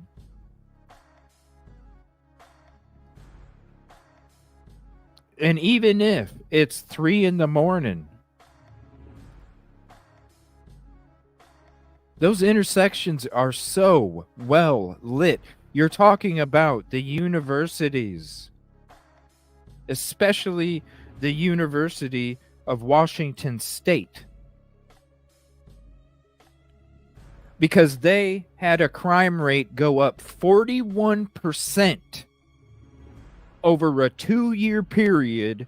That's why they came up with the program with Washington State University to have interns self-police the university because of the crime rate, and the chief didn't want to use his own force to do it, so they came up with an internship program where they connect with Washington State and they have students do the security for the university as the internship program. These places are well lit. These security footages get saved. To tell me you can't go back a couple days even and get security photos like this. If this gentleman drove all over frickin' Pullman and Moscow like Joe motherfucking Dirt, the community would have had a photo of the vehicle Even though you ain't got no profile, at least you have a photo of the frickin' vehicle so people can go, you know what? I don't think it's that person, instead of walking around the whole time for a month and a half not knowing if their damn friend was the one that committed this damn crime. You left these people out there fucking scared to death.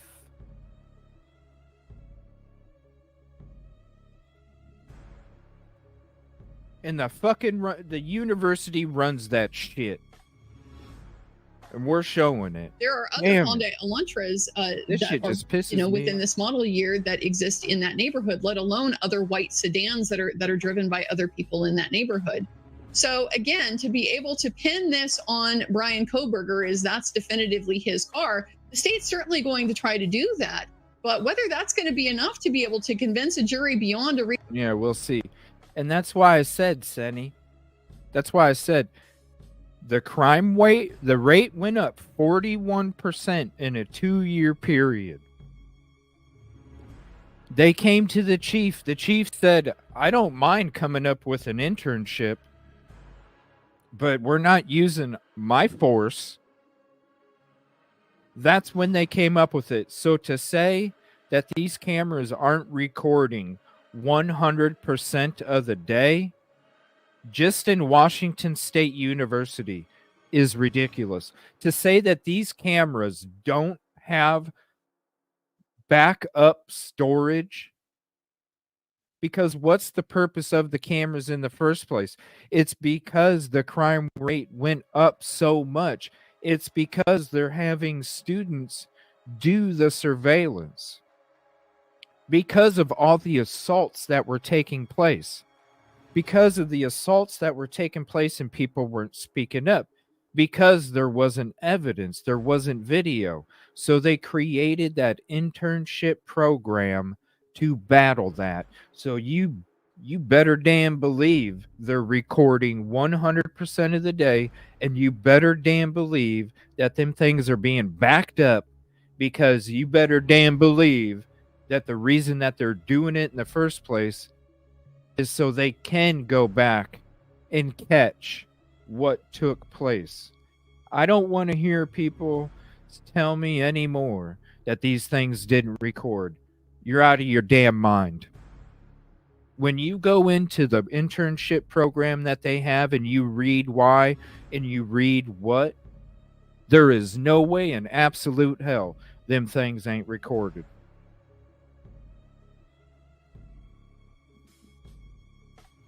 Right, Taylor? Exactly right. They're fucking scared. It's sad. It breaks your heart.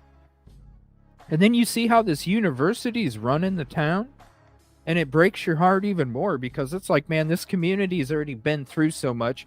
They're already going through so much. And then with this University of Phoenix deal, you're just going to throw even more shit on them? I mean, no. Shit has to stop. And I apologize that we're not going to be able to get into it until tonight's show, but I promise you, I hope you're able to come back later on, and if not, replay it, because your jaws are going to fucking drop when it comes to how big of a scam this shit is. And it's so scary because 2-3 days ago, there's an update about the deal, and it's a good update for the university. Oh man, it's horrible.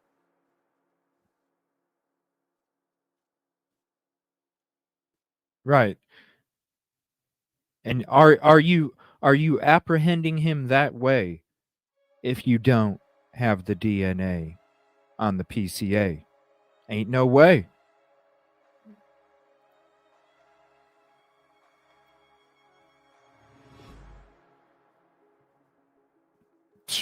They were telling everybody to go home. Freaking Scott Green. Go home, everybody. Shit. No. You guys need to answer some questions. We have some shit we need to get to. Very good episode on here from Law and Crime. Thank you all for being here with us as we kind of go through it. I appreciate your comments. Your brains do appreciate it. We're going to be finishing this up, and then I'm going to show people a couple things just in case they haven't seen it yet. Not only when it comes to this route, but when it comes to this, how they pulled up to the house. And I'm also going to show you some real footage of me leaving the scene at night to show you there's no way in hell somebody's going out of there at a high rate of fucking speed. There's no way, people. Not when I take you there for real. Not happening. Reasonable doubt that because of some grainy surveillance footage that Thank therefore you, Time for Change. this is Brian I appreciate Kohberger's vehicle, everybody. that's going to be a bit of a more difficult sell. Now, I could talk about this evidence forever. I do want to get to you one last big piece, the potential eyewitness identification. I will tell you right now, I don't think that this is the strongest piece of evidence. Having said that, I think this is the cherry on top. So we know that in that house, there were 2 surviving roommates. One of them was Dylan Mortensen. She told police before Brian Kohberger's name ever came up, before anybody knew what Brian Kohberger looked like, she spoke to law enforcement and said that on the night of the killing, she was home. She heard, she believed Kaylee say, there's someone here. She heard crying. She heard a male voice saying, it's okay, I'm going to help you. She opens the door and she sees this person wearing all black clothing with a mask that covers their mouth and nose, walking towards her. She said she didn't recognize him, but thought he was 5'10" or taller, male, not very muscular, at least athletically built, and he has bushy eyebrows. That description matches up to Brian Kohberger before anybody knew about Brian Kohberger. And again, you could say maybe it's not the strongest piece of evidence. I think you add that to everything we talked about, it's important, and it could be really bad for Brian Kohberger. It's certainly going to be a part of the state's case. There's no question about that. The difficulty with this description that Dylan gave is that it is very vague. There are probably going to be, again, thousands of people, young men who are 5'10" or older, taller, who could potentially meet this description. Again, this was known as a party house. From what we know about how things were done there, it seems like it was pretty common for people to be coming and going at really all hours of the night. So, yes, certainly this is something that the state is going to rely on as part of their evidence. But I tend to agree with you as to how strong it is. It would be much stronger if Dylan Mortensen, at some later point, has been, for example, shown a photo lineup of people, including Brian Kohberger, and has identified him as the man she saw in the house. That couldn't she do that at trial? Couldn't she do that at trial? There. Couldn't they say? I'm sorry. Couldn't they say that at trial? Miss Mortensen, is Brian Kohberger the man that you saw that night? Couldn't they ask her that? Oh, they can certainly ask that at trial, and the defense is going to point out she knows exactly who she's supposed to identify in this courtroom. That's why you do a photo lineup series where it is blindly administered, and there is no suggestion to the witness as to who is the right person to identify. It makes it a much cleaner identification that isn't tainted by these potential opportunities for bias to enter into that. I guess I would just say, out of all of the descriptions she could give of somebody, it matches up more or less to Kohberger. And at that time, what she hears, it's not like she just saw him. She's hearing the crying. She's hearing the words. She sees this person walk right past her at that specific point in the night. And I think that's where we have to remember the significance of it. Well, there's something that is missing from the probable cause affidavit that jumped out at me immediately, and that is the medical examiner's opinion as to the time of death. The reason why this is important is because the time frame in which these murders occurred, that has been largely reverse engineered by the state from everything that we've seen in the probable cause affidavit. They have simply looked at the correspondence between when were the last time that people were seen, when were they communicating on their cell phones. There was a DoorDash delivery of food at some point in this time frame. There's a lot of pieces that have come together that have led the state, along with the video surveillance of this white vehicle, to take the position that the crime happened at this very specific time frame between about 4:05 and 4:20 in the morning. Right. I would like to know, does that correspond with the medical examiner's estimate of the time of death? That's something. Oh, Anna, there's trolls. There's been trolls ever since, somebody went in my back. So we apologize about that. I don't know why. They continue to not be a topic, and for some reason, they just keep showing up every single day and have since. I don't understand. Something that we would have known before the probable cause affidavit was written. I would expect that information to be included in the probable cause affidavit if it confirmed the state's theories of how these murders occurred. So there is going to be a burden on the state to establish the time frame as well. Oh yeah, she's doing great. All of these pieces have to fall into place for Mr. Koberger to be the suspect that they've identified. And if any one of those pieces falls apart and it turns out maybe there are reasons to think the murder took place an hour earlier, an hour later, then this whole theory of Mr. Koberger being the perpetrator falls apart because of the timing of that white car. I will tell you, example of how all of the circumstances really have to come in alignment in the state's favor for there to be enough for a jury to convict beyond a reasonable doubt. But so many cases we cover, we see a successful prosecution, we see a conviction without them establishing the specific exact time that the killings took place. They can't sometimes tell you this happened at 4:53 in the evening, in the afternoon. They can't do it sometimes, and yet they're able to convict nonetheless. Listen, Andrew Burkhart, I could talk about this all with you. I really enjoyed going back and forth with you about this. Hopefully I can get you back on as the case progresses. You can check out Andrea's YouTube page at Law. Her Twitter or X profile is the same handle. Andrew Burkhart, thank you so much. Thank you so much. Damn, he just cut her off. Oh, damn. Right? Yeah, please hit the like if you haven't yet. It's the free way to help. And if you do hit the like and you know the number, that's your ticket number, just announce it in chat and I will call your ticket number.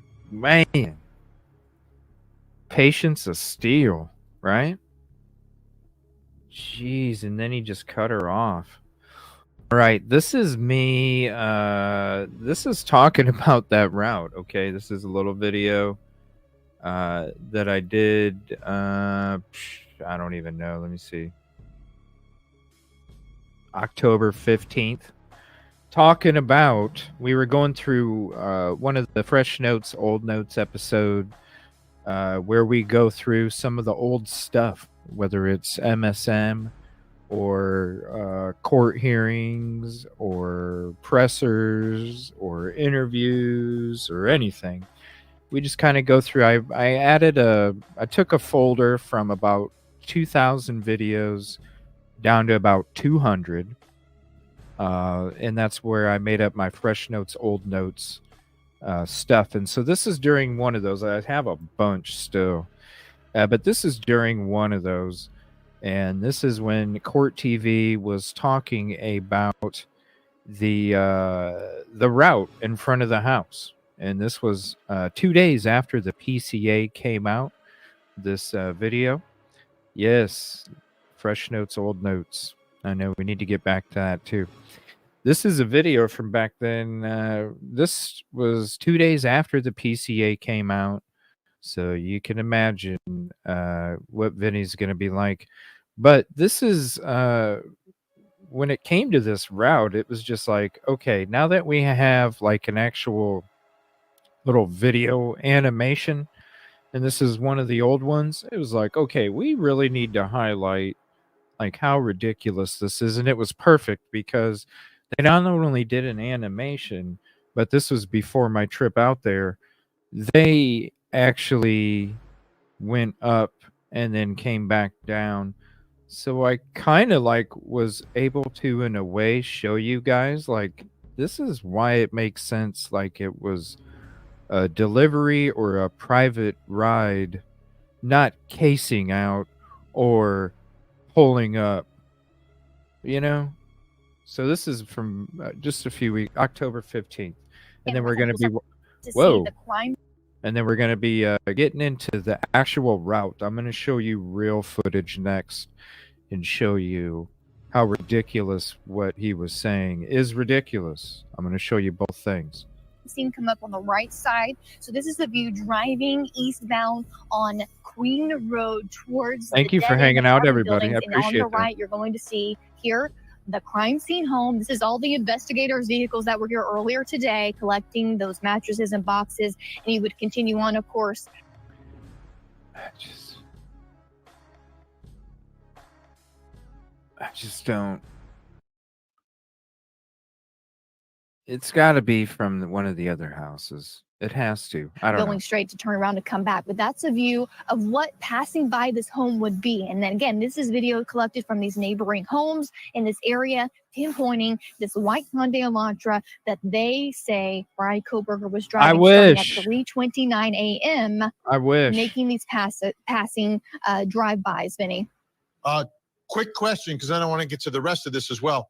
As you drive past and you see those windows, which floors are that? Which bedrooms do you see as you're doing that pass by?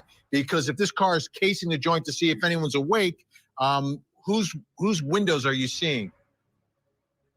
Absolutely. So there's one way in and one way out of this road. So this is the only way in to this home, what you're looking at right now. Again, moving eastbound on Queen Road, you're going to see the house come up on the right side here. What you're going to see is you're going to see first the front door of the home. It's going to be hard because there's going to be all the law enforcement vehicles in front of the home, but you have the first floor with the front door where they're going in and out, and that would be one of the roommates, Bethany, on that floor. The second floor, if we have the front of the home, the second floor, the right window on the second floor would be Xana Kernodle's room, where Xana and Ethan would be.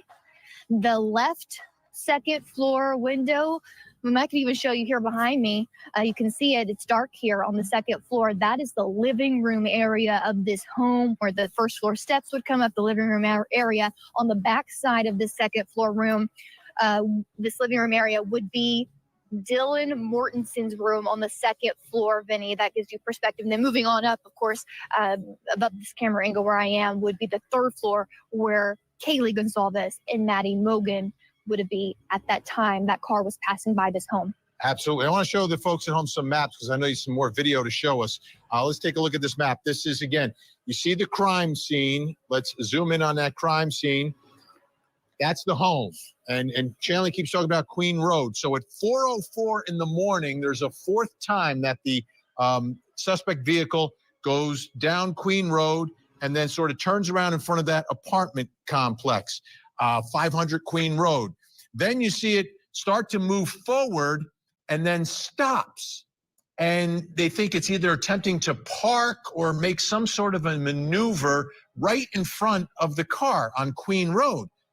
But then it starts to move again and goes towards the intersection of King and Queen Road, and that's where it makes one of those 3-point turns, a K-turn. It turns around in that intersection and then heads back east on Queen Road, again towards the home. Now, Chanley, I know you put together some video showing all of this, because this is significant. This is 4:04. This is when the car makes its final pass, and then it's time to break in. I'm sorry. This path is like Joe Dirt going to commit this crime. Not somebody that studied SKs, that had questionnaires about what they felt, what mistakes they made.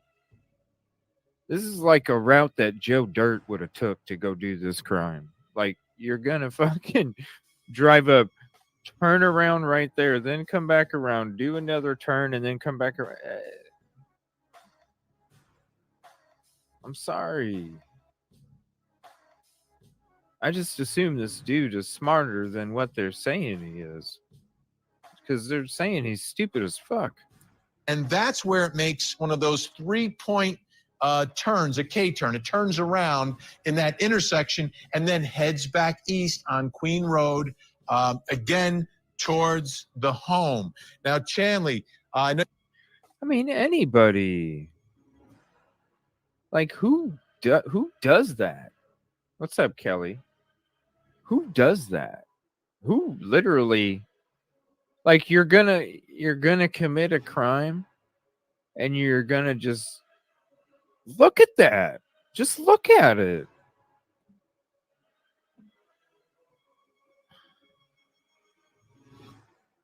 To me, that looks like somebody that got lost trying to deliver food. And they got confused because they were like, wait a minute, I'm on Queen Road, but I need King Road. I need 1122 King Road. I'm on fucking Queen Road. What is my GPS telling me? That's like somebody got lost.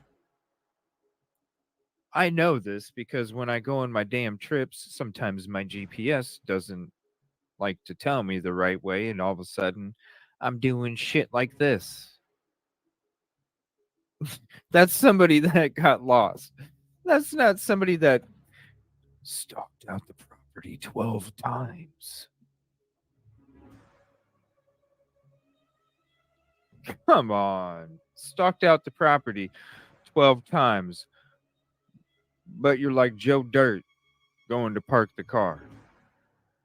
Now you put together some video showing all of this because this is significant. This is 404. This is when the car makes its final pass, and then Give me a break. it's time to break into the home and commit a murder.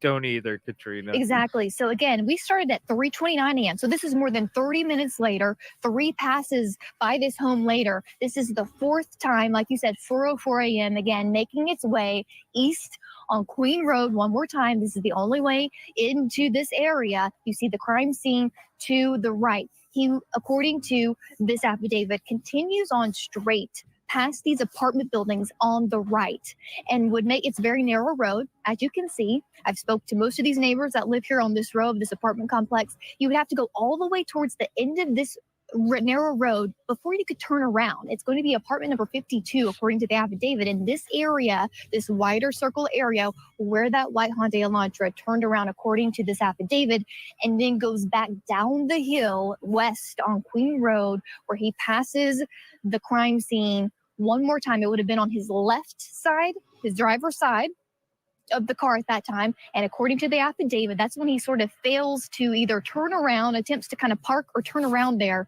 right in front of the home. Remember those tire marks, Vinny, on this road that I'm showing you? They would be about where that red car is in front in this video. All right, see? And when I show you this video coming up next of real footage of me leaving behind the house with dark at night, you're going to see, number one, keep that mental picture right there. That's where they were looking for these tire tracks. I'm going to show you that's not even where the tire tracks would be. It's so ridiculous. Where those the tire marks, right where that red car is. Yeah. In the parking lot that wasn't closed off in the beginning, right?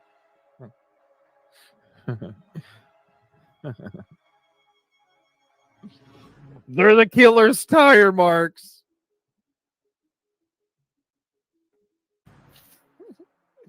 They're the killer's tire marks. It wasn't closed off, but it was preserved, sir. It was preserved. tire marks were. So he would continue down. He'd pass it after this failed attempt to park or turn around preserved in front of the home, and then see the intersection further down where King and Queen meet. He does a 3-point turn there before heading back to this home where, according to this affidavit, committed these murders within about 16 minutes before speeding off at 4:20 a.m. this direction out Valencia Road. So let me ask you, Chanley, at 404, when all this is happening, what we're showing the folks right now, what's going on inside the house? At 4:04, well, around 4 a.m., according to the affidavit, there was a DoorDash food delivery delivered to the home, and that was ordered by. Like you see the real foot, like you can even see this. It's barely even a road for two cars. When I'm going to show you another clip also after this video of going behind where Linda Lane where the footage was captured and then going to the back of the scene from there. It's all one. I don't know how it can be two cars. You tell me. You know what I'm saying? Xana Kernodle, I don't the understand. second floor room. She ordered Even food. right there to I be believe it two was like Jack cars. in the- That's what they just did with the killer. Look, okay. Does this not look like we're not even going to listen to him? Okay, we're not even going to listen to him. Does this not look? Okay, does this not look like somebody that's freaking lost trying to order food? I'm not even going to play what they're talking. Just watch their driving. Okay. Damn, I swear I'm on Queen Road, but it says 1122 King. Is there another way to get to King Road? How do you hold on a minute? Let me look at my GPS again real quick. Okay, well, it's telling me I'm at the location, but I'm not at the location. Is that it? I don't know, but it's telling me I'm at the location, but I'm not. Shoot, hold on. Let me see if I can go. It must come around. King Road must come around because it's on King Road, 1122. Okay, hold on. Let me see. No, shoot. I can't go anywhere. No, it dead ends. Hold on a minute. No, hold on a minute. Let me go back. Hold on. Let me go back. It's got to be this way. It has to be. Hold on. All right. I don't know. I'm on Queen Road now. I'm on Queen Road, but it says 1122 King Road. Huh? Is that it? But it's Queen Road. I'm looking at the numbers on the house and it says 1122, but I'm on Queen Road. I'm lost, y'all.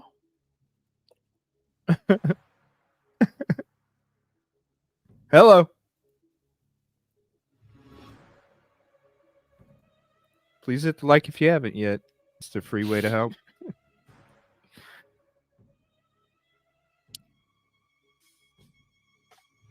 I don't know. You see what I mean?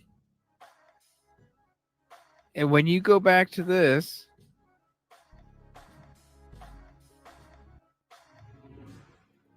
does that not look like somebody that got friggin' lost trying to deliver food? No, it does not. No, it does not. All right, I'm going to show you a couple videos here real quick. Let's get into these. Now, this is real footage, and I got plenty more. I still haven't even showed you the church footage and how it doesn't even look like a church. But this is going to be, the first one is going to be the video that is pulling up to through Linda Lane, because I'm going to show you that first. Then I'm going to show you us leaving the back of the crime scene down the route according to the PCA, and then I'm going to share another video with you, and then we will be back tonight talking more about the University of Idaho Phoenix scam. So this one is going to be us going through Linda Lane. All right, so give me 1 second here. We'll get rid of this banner.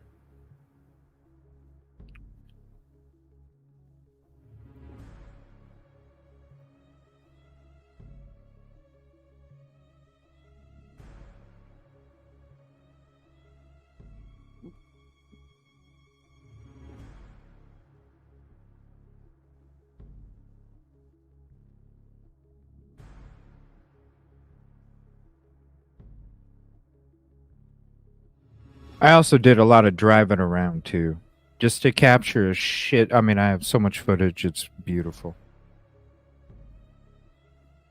This is that weird ass road here. And then you get to Taylor. Or Steiner, I'm sorry. Steiner.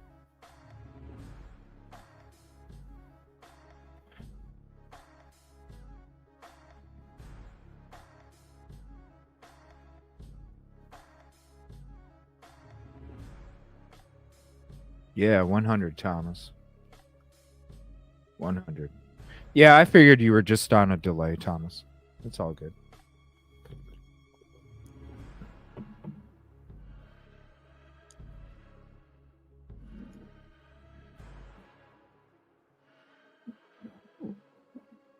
So this is Taylor Avenue. You got Sigma Chi on the right. Look at how dark it is to the left, everybody. It's just so dark there. So we're going to be pulling up behind Linda Lane first, all right? But I want to show you guys how tight it is at night. And this is exactly when the crime took place. So you're getting all the real foliage, the real sunsetting time, all of it. You're getting the exact when it was last year. To tell me that this is a two-car road, you are out of your mind. Tell me how you can fit 2 cars down that road. It's not happening.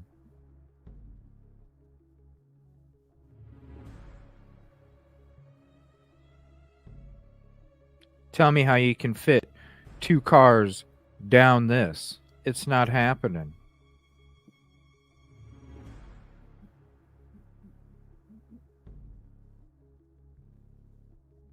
It's not happening.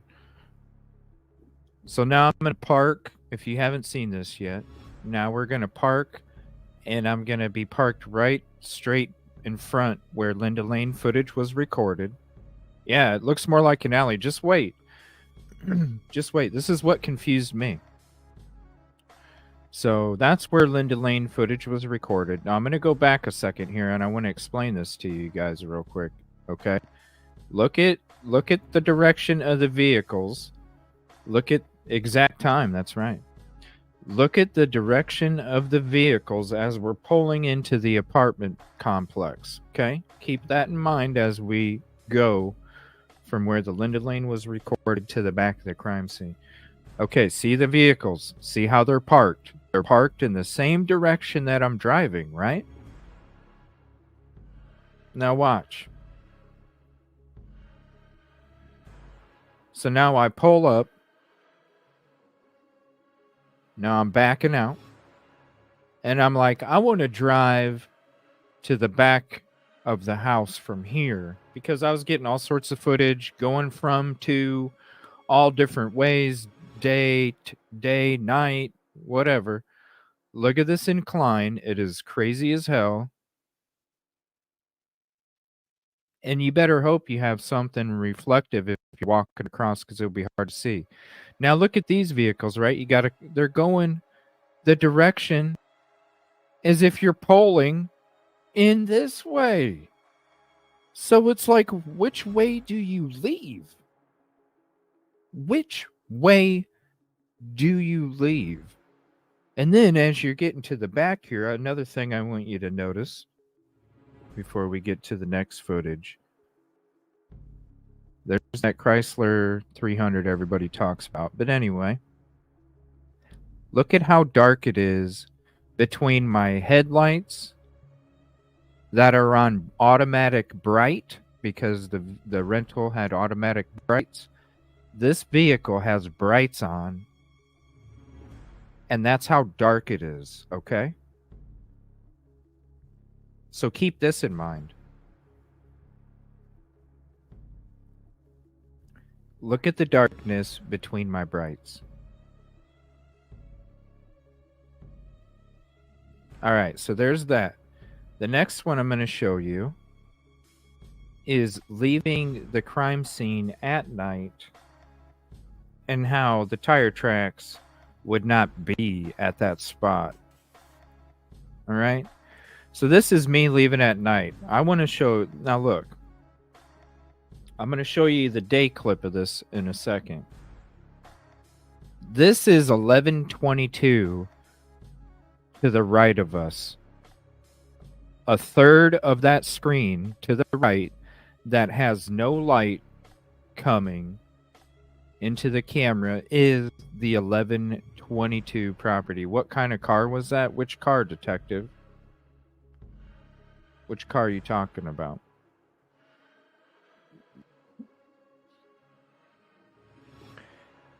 I don't know. Time for change. Anytime that I drove there for 5.5 days, 5 to 5.5, I drove around.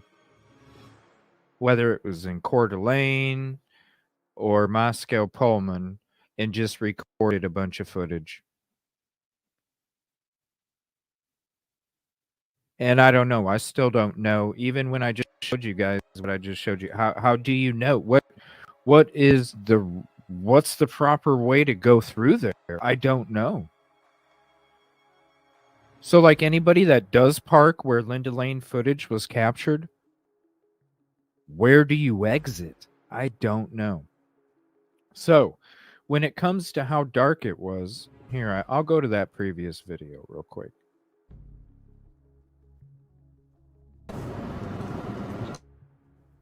All right, let me go here.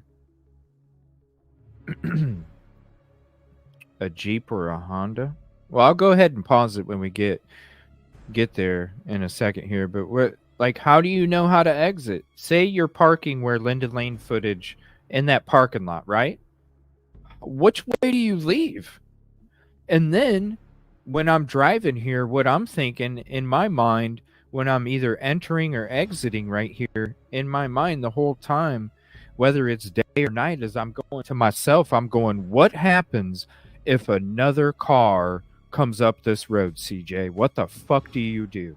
What do you do? What do you do? You back up? I mean, what? Okay, so the first red car when the video first starts?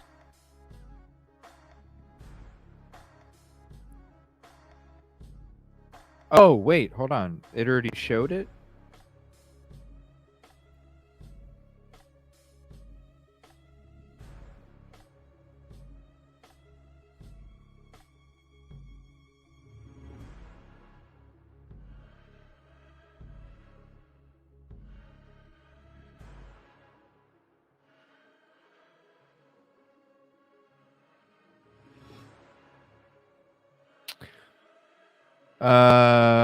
Is that the one you're talking about?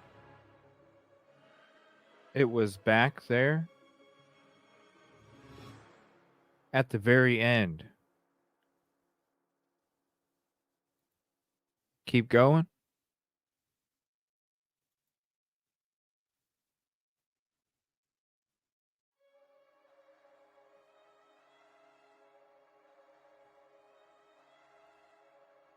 It was after the grassy blacktop next to the house.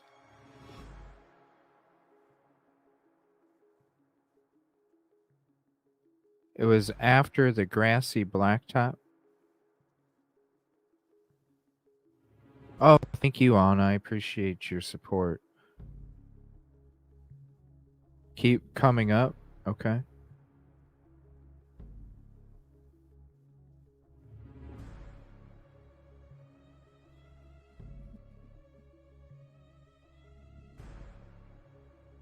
Right there?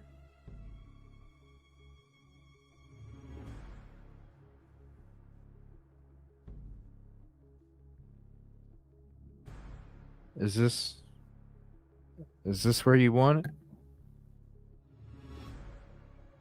Oh, thank you. I appreciate your support, everybody, for real.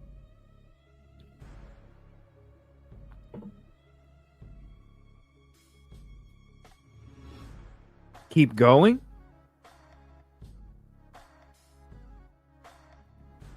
More? Keep going? Oh, shit. That's where it ends, right here. That's where the video ends. That's where the video ends. And then I go to the next video. Is it the beginning of the next one? Or is it before?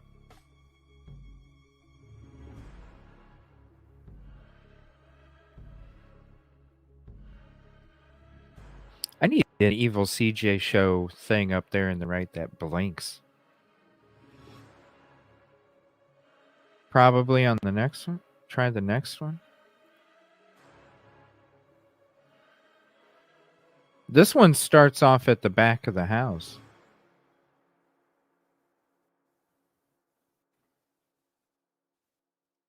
Yeah, this one starts at the back of the house, and then I leave the crime scene, and this is where I'm going to show you guys that nobody in hell is going at a high rate of speed around that corner because you're going to fly into a telephone pole or a freaking dumpster. Like, for real. And you're not gunning it at a high rate of speed unless you have a DeLorean and you can hit 88 before you hit the houses at the T section. It's just not happening.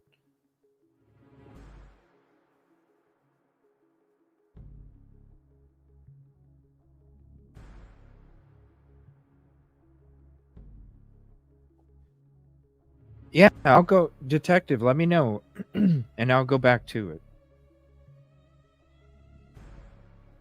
Let me know, and I'll go back to it. So you can see all the lights down there, the bottom, you know, like I said, the 2/3 of the left. See how you got the crime scene tape right there? The house is to the right. That's why you don't see any illumination on the right. I'm also going to show you a video in the daytime too, so I can explain to you guys, listen, with what I was trying to point out about the darkness when we're coming in there, right? I'm trying to point out the darkness because what I'm trying to show is somebody that's parked back here.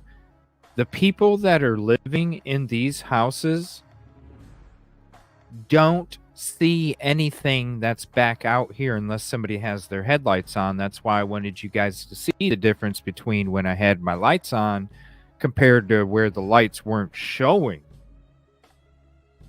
Because that's how dark it is. Now, somebody that is going to be, this is why I've always said from the beginning that somebody camped out back here, whether it was on foot or whether it was in a car. Somebody camped out back here because they could literally see everything that's going on in the house without being noticed whatsoever. Now, I'm going to show you guys how this person leaving the crime scene at that time, no way in hell they're leaving down this path at a high rate of speed, because no, you're going to fly into the frickin' dumpster. You're going to fly into the telephone pole that's next to the stairs in front of 1122, the stairs that go between the apartment and the houses that go down to Taylor Avenue. There's no way in hell. You are not flying out of here at a high rate of speed when you don't even know if a car is coming up that road, okay? You don't even know if a car's coming up that road because you can barely even see the damn road. You're not going, flying, and turning the wheel right here at a high rate of speed because, like I said, you're either going to hit the dumpster or you're going to hit the telephone pole coming up. Now, right here is where the tires would have been squealing, because here with the momentum of the vehicle, that right there is where the change in momentum compared to where you're wanting to take the car compared to where the momentum of the car is going, this is where the tires are going to leave a mark, not as the car turns and is right here. They are not going to be leaving tire marks at this part of the scene. So now I'm going to go take you to another video. Give me 1 second. I have to go to my video log because I have them mostly all numbered now.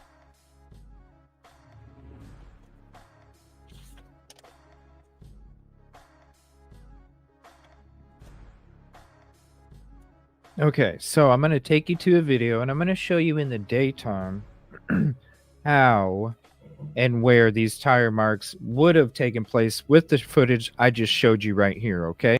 So keep in mind, though, thank you. I appreciate the kind words. Thank you so much. Now keep in mind the change in the momentum of the vehicle compared to where you want to take it, which is you turning the wheel, and where the momentum is taking you, which is where you previously had the momentum. Right there. See where the dumpster's at. Right in front of the dumpster. Right here is where those tires are going to leave marks. Now, this is going to be a video to show you how that's not frickin' possible. All right, so this is me leaving BK's apartment. Now, this is the first part of the actual video of the PCA route to the home in the daytime, because I wanted everybody not only to see the camera surveillance that the PCA route says that Koberger drove through, but I also wanted to show you guys in the daytime as well, so you guys could actually see, because it's so dark at nighttime. So let me go to, let me see here.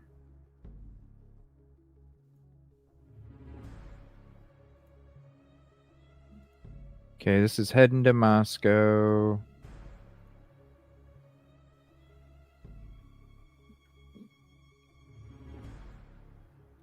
Oh shoot, did I click on the wrong one? I might have. Hold on. It's number 41. Yes, I did, I think. No, that is the right one.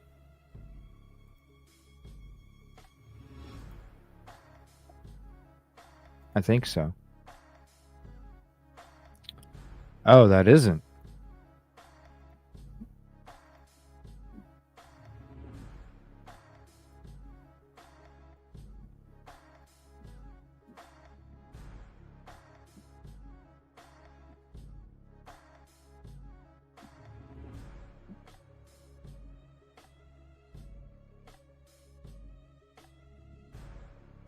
Oh, where is it at?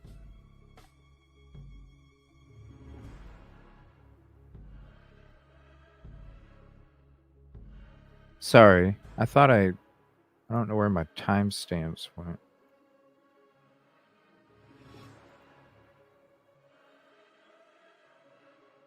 Because I'm going the PCA route. Oh, wait a minute. That's okay. Yeah. Hold on. It's the next video. It's number 42. Not 41. Okay, there we go.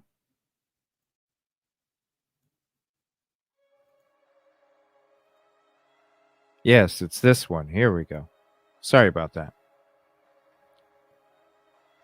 Okay, so this is the daytime, okay?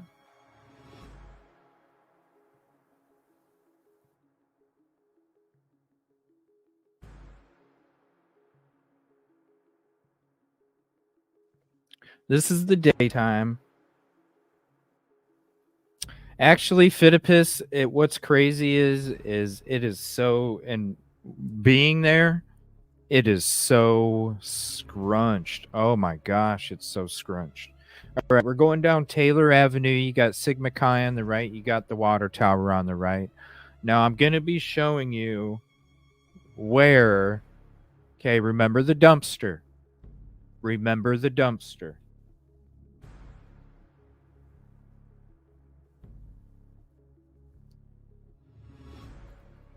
Remember the dumpster.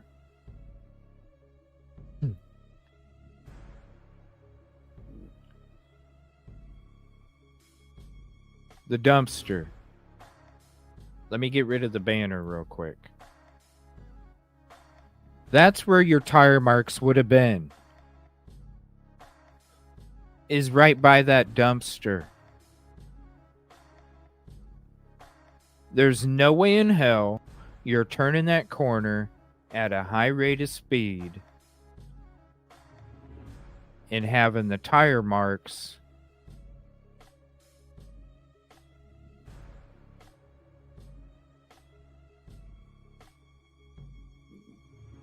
be right behind where this SUV on the right side, this Idaho University security vehicle. Man, they were all over that property. Right behind that is they're saying where the tire marks took place. Well, not a car length exactly, but right behind it. No. They happen up there. Again. Where you're here. Look at where I turn. Before the dumpster, right here, is where you're having tire marks. Not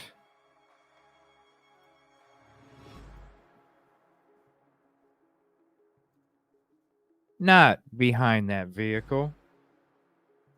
The momentum is not happening there. Now, when it came to the darkness of what I was showing you a few minutes ago, I'm going to explain that part now.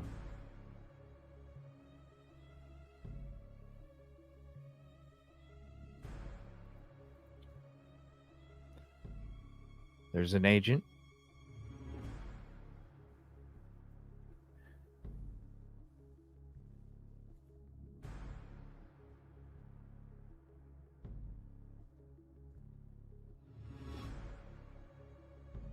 Now, when you look at the back of that property,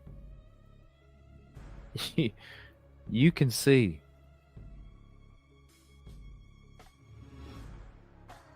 And I'm going to show you some other pictures here too.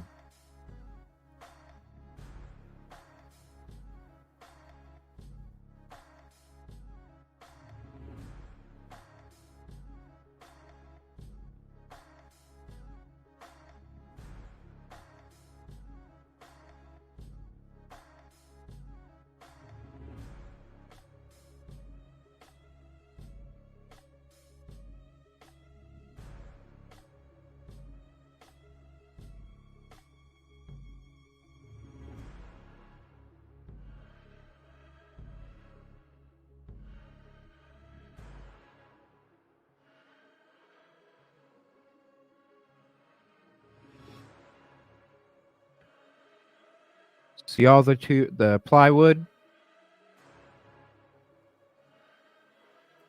See all the plywood? Right? You got plywood here, you got plywood down here, you got plywood over here, you got plywood up here. That's where I've been parking the whole time, everybody. So when you see me at night, parked in that spot,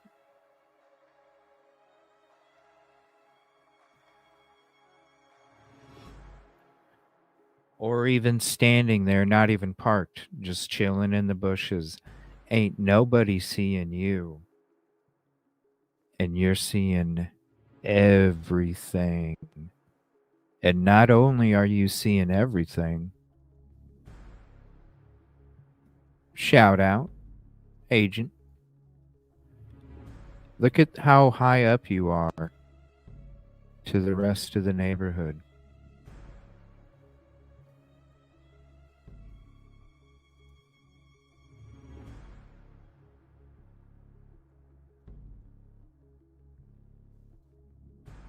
All of these properties, and see, there's the fence to the property next door, right? See how high I am? I'm like way above these roofs. Okay? I can see at this location, I can not only overlook the road entry on who's coming down, if anybody's coming down that road. I can see everything that goes on from all of these houses down below, and also I can see absolutely everything from that location. And that's why when you look at this,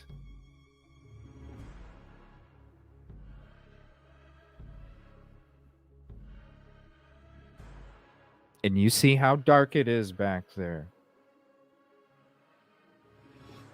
And if you're sitting out there and you're crouched, hiding behind trees, sitting in your car even, who the fuck is gonna see you?